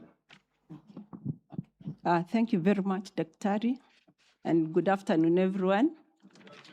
Yeah, I'm here from the Public Service Commission with a very strong team led by our chair and our CEO commissioners and team from Public Service Commission. Your hands up, please. That team has put together a very good paper containing a whole range of reforms that we need. And the time that I am here probably is not adequate to go through the whole paper. So I'll just give highlights. Allow me to start from where Wangoi left. And I was telling Wangoi her presentation was very annoying. When you think about Kenyans, you are thinking, how do you keep on asking for more without asking yourself, what am I giving in return? So a quote, an Italian quote says this: if every man would sweep in front of their door, the city would soon be clean. So the first reform I want to propose here is for this entire country, for everybody in Kenya, patriotism. Stop thinking about yourself first and think about the country and its future. Public servants, let's not continue loading to future generations problems they are not part of by increasing our pay and not giving the productivity that goes with that pay. Now, coming to the reforms, we are told that history is a very good teacher.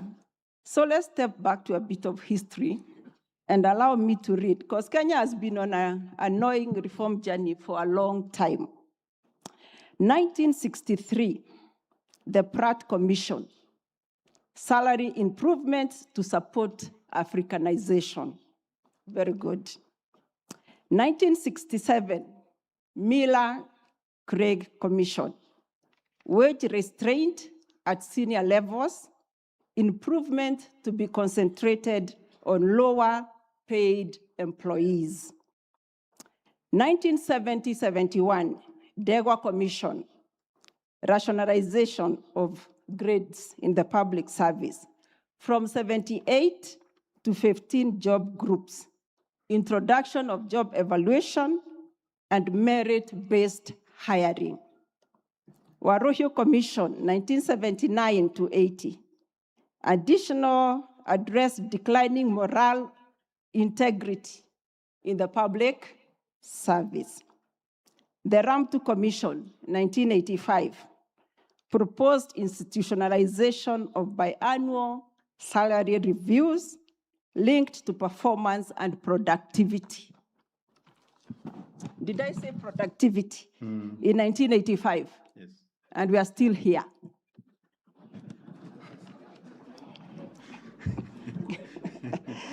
The Bidhi Commission, 1990 to 1991, which brought phased salary adjustment, contributed to the problem we have right now of increased wage expenditure. And then we had 1989 to 1997 sector commissions, sector-based commissions, several of them which reviewed and widened disparities across the discipline forces or services, parliament, universities, and civil service, what you are referring to. So this is where we started going solo and silo. Then we had the Kip Kulei Commission of 1989 to 1999, which recommended unified harmonized pay policy to replace fragmented arrangements. Then we had the Permanent Review Board of 2003 to 2010, which embeds more permanent mechanisms, largely advisory for sectors. And then we came to the Salaries and Remuneration Commission from 2010 after the promulgation of the Constitution. So what have we not done? What have we not recommended through that journey, which we want to recommend now? So the first reform is let's move from saying to doing in the public service. Let's just do it, like Nike. Let's just do it. In the archives of our public service are recommendations for everything. I was very sad when I heard we are going to look Kaizen in Ethiopia when Kenya had started implementing Kaizen and total quality management before Ethiopia, those 16 years. So what happened? The TQM, where did it go? The ISO 9000 programs, which were increasing productivity, where did they go? Everybody in Africa has come to learn about performance contracting from Kenya. We won a UN award because of our performance contracting. When we piloted it, there was increase in productivity in the 16 state corporations that piloted it. The net profit for those 16 pilots moved from 2.4 billion Kenya shillings to 9.8 billion Kenya shillings within a year. So what happened? So now, as I am proposing my reforms, I wanted to provoke you a bit with that journey. If you think about the public service then as the delivery mechanism to deliver value to the citizens, then reforms must be centered around the three key pillars. At the top of that service delivery triangle, we have policy and structure. Then we have the people, the systems, and the processes. So we need some policy reforms there. And the Public Service Commission has embedded all those policy reforms in the Public Service Management Bill, which is under discussion right now, so that we can harmonize performance in the public service, agree on standards, and etc., and etc. When it comes to the people reforms, I'll touch on the critical aspects of human capital. We have skills, knowledge, and attitude. In terms of skills, I think we are okay. Our public servants are very, very well trained. And the only thing I can say there is to keep learning new. In terms of skills, we are good. Every accountant in Kenya knows accountancy. Every CFO knows their work. Every economist is well trained. Every legal advisor is well grounded in law. Then we have knowledge and attitude. We could be having a bit of issues with knowledge and attitude because of emerging issues like AI and technology. So we need continuous learning. And here, this is where the integration between SRC, Public Service Commission, and the Kenya School of Government comes in, working together as a team to design knowledge-based programs relevant to the work that we need to do in the public service. My issue is with attitude. The work ethic, which we are now encoded in Articles 10 of the Constitutions, Articles 232, the Bill of Rights, and everything in between, embedding a culture of value-driven public service management where the citizen is at the center of delivering services and where we ensure we understand the citizen very well. And then taking that knowledge to the structuring of the public service. I asked a team recently, a woman had come from one of the peri-urban areas, and our work day is 8 to 5, with a break between 1 and 2. And this lady landed in a government office at 1, and somebody told them we are having a lunch break. So she ended in my office as the head, the PS for public service then, and said, what do they mean lunch break? I have not eaten a thing. And this is now where public servants, we need to be a little careful. How do you tell somebody you're on lunch break? And that brings me to changing the methods of work so that you have flexible working within the public service. So the issue of attitude in public service to embed a culture of value-driven public service. Then we have the systems and the processes. And major reforms have been proposed here, re-engineering our processes, digitization of our processes, and also rethinking the structuring of the public service. We have the grade, running from the lowest worker to the highest. And our culture in public service is that if the director is in the room, the assistant director who is in that room and has a lot of knowledge and experience and something to suggest cannot talk because the director is in the room. Yeah, so we need to change our work culture. A lot of knowledge is sitting with the public servants, but stifled by that grading system, which the head of public interrogated yesterday. So we have work to do, public servants. We have so many issues to rethink, but allow me also to just run through the ones I had put in our paper, yeah?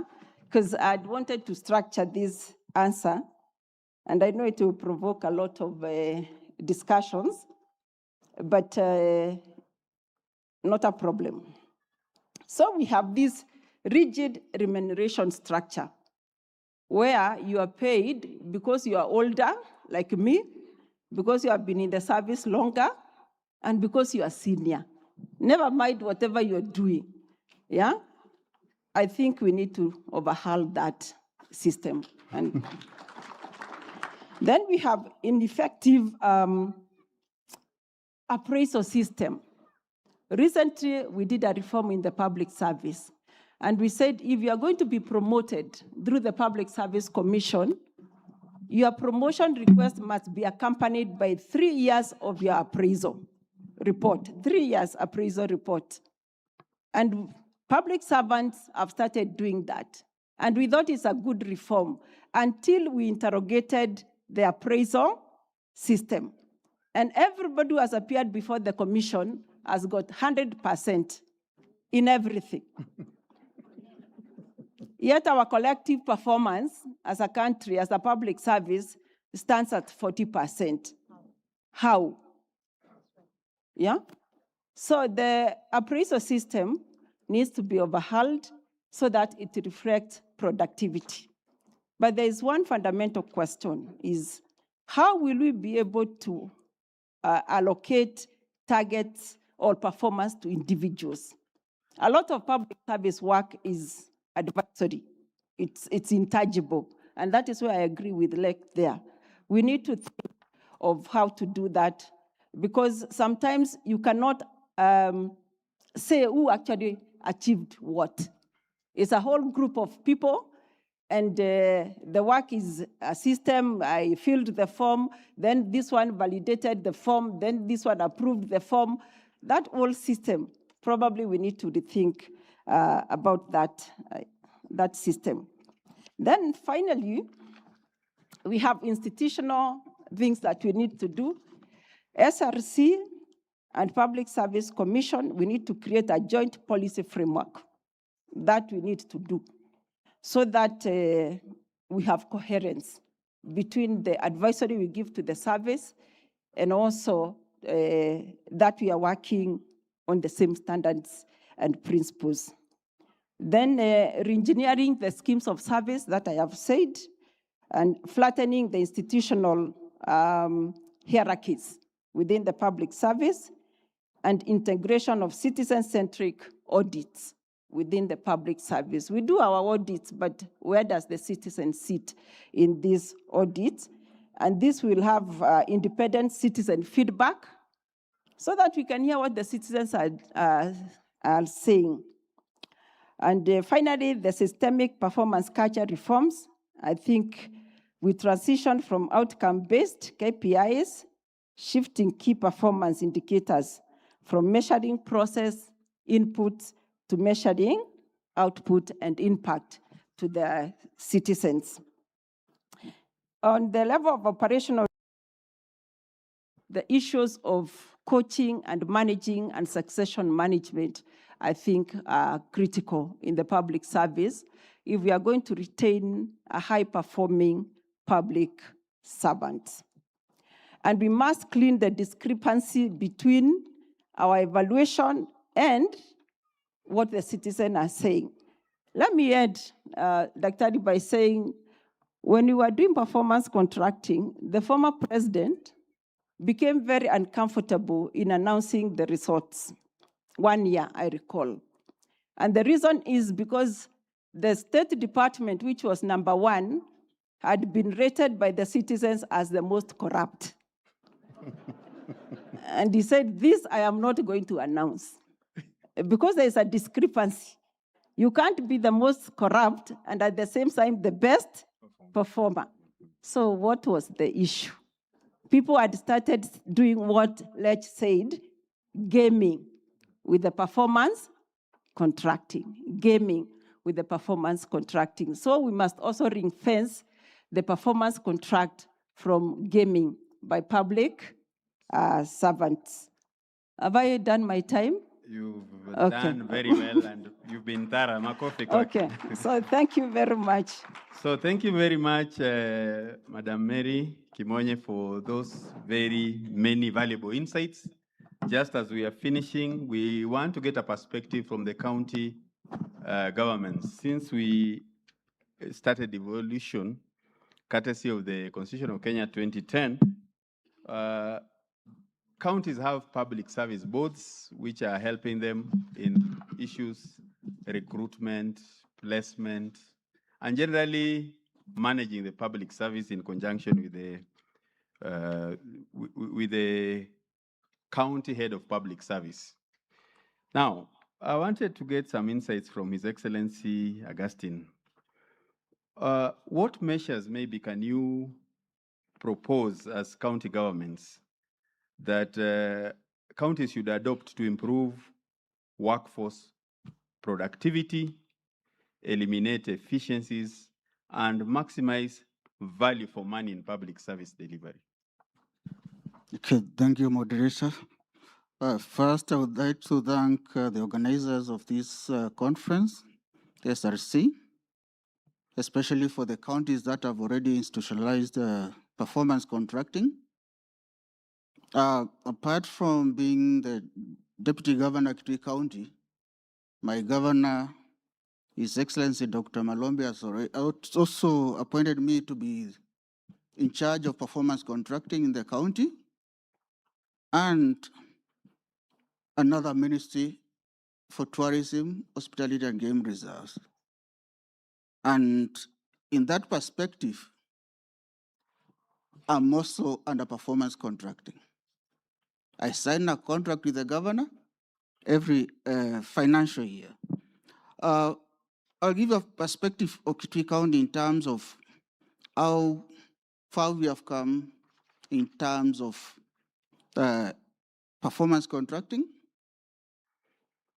Immediately after we were sworn in and we got our ministers and CEOs in the third quarter of that financial year, 2022-2023, His Excellency, the governor appointed me to be in charge of the performance contracting, and immediately we embarked on the performance contracts for that final quarter of the financial year 2023-2024.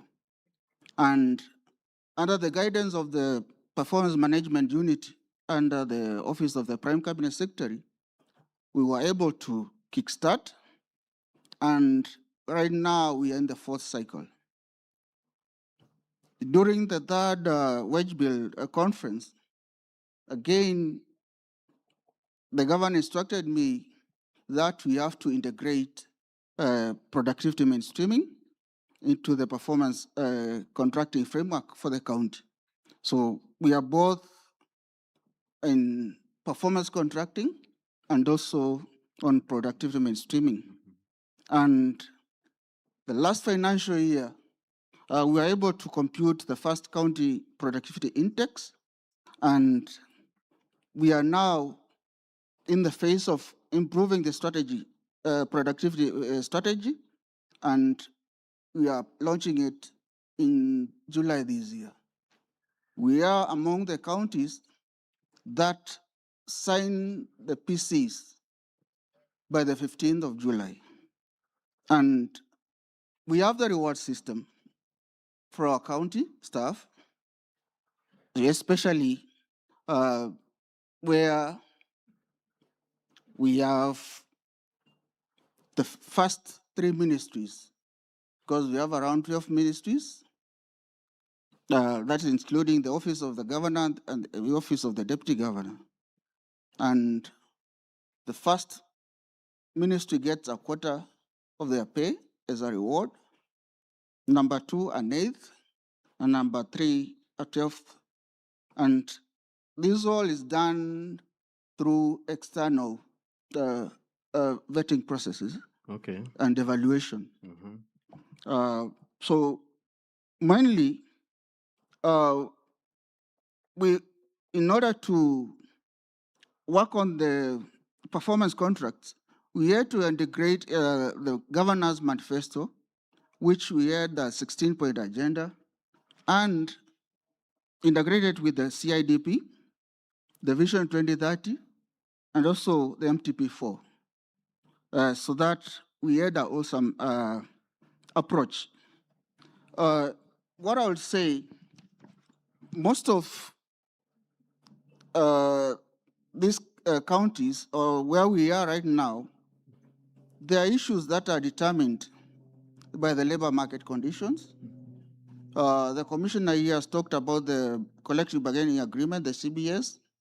They have the public service regulations, and all these attribute to how we do the job grades, the seniority of the staff, the government budget constraints, and the employee productivity has not been put into place. So what? So we need- maybe just to cut you a bit. Yes. What one major reform would you propose so that we get that aspect of value for money? Your performance contracting, fine, you are having those rewards.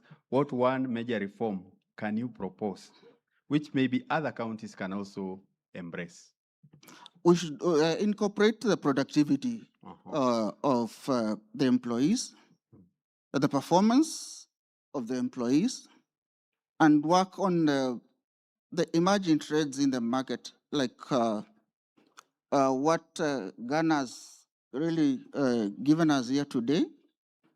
And we should move away from these monetary incentives unless they are backed by the productivity. Thank you. Thank you very much, Deputy Governor, for your answer. The last one, Mohammed Abdi, just the same way I asked him, what one intervention can you propose, or one transformational reform can you propose that we can use in the next 5 years to ensure that fiscal sustainability is sustained with whatever we've already started? Just 1 minute, 1 minute. Thank you. The one reform that needs to be done, I think, is very obvious from even the theme of this conference and what we have been discussing all through from yesterday. It's just, for me, it will be just the establishment of a national productivity-based performance management and compensation system. Thank you. Yes. Thank you very much. A round of applause for the panelists and the speakers for this event. In general, basically, the Public Service Commission has brought a lot of issues that can help us think. Let's move from saying to doing. As you heard from the RAM to Commission, they were still saying, where they were linking wages to productivity. That was a long time ago. And we are here as SRC still thinking of moving from linking wages to productivity. The summary, let's move from saying to doing, and it starts now. Thank you very much for being a good audience. I would wish to invite Madam Commissioner to take charge. Thank you for allowing me to be your moderator.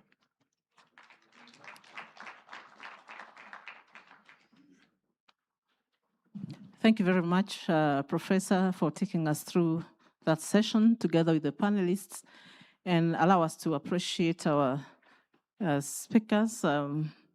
Madam Vice, you could come and assist us, and Commissioner Kingi, I think I saw him around. Please come so that you can assist us. Please bring the presents. Kindly, Mr. Lea, you can give it to him. Yeah, get one.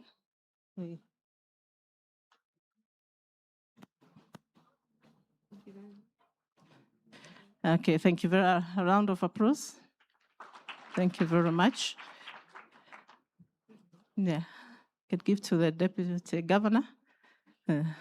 Thank you very much. Vice, you may take your seat now. Thank you. Commissioner King, you can give to Madam Mary.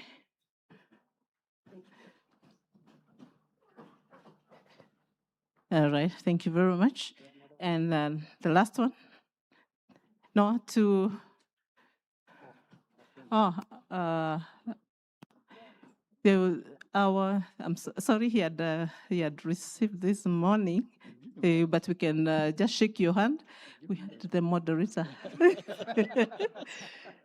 The moderator. Okay, okay. It's okay, you can give it to him. Thank you.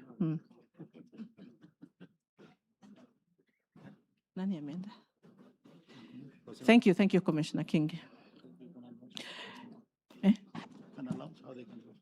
All right, so we are sorry we are a bit late. We'll go for lunch now. From now up to, let's take about 45 minutes up to 2:30. Then at 2:30, kindly let's gather here then we can give you direction on the breakaway rooms. So exactly 2:30 we gather here so that we can guide to avoid maybe the bit of the confusion that we had yesterday. So may we give thanks for lunch. Lord, we thank you for giving us lunch this afternoon. Bless us that we take it in Jesus' name. Amen. Lunch is served on this side kindly, and then our chair will lead the front row through this other door for lunch. Enjoy your lunch, please. And it is enough for all of us. Thank you very much and welcome.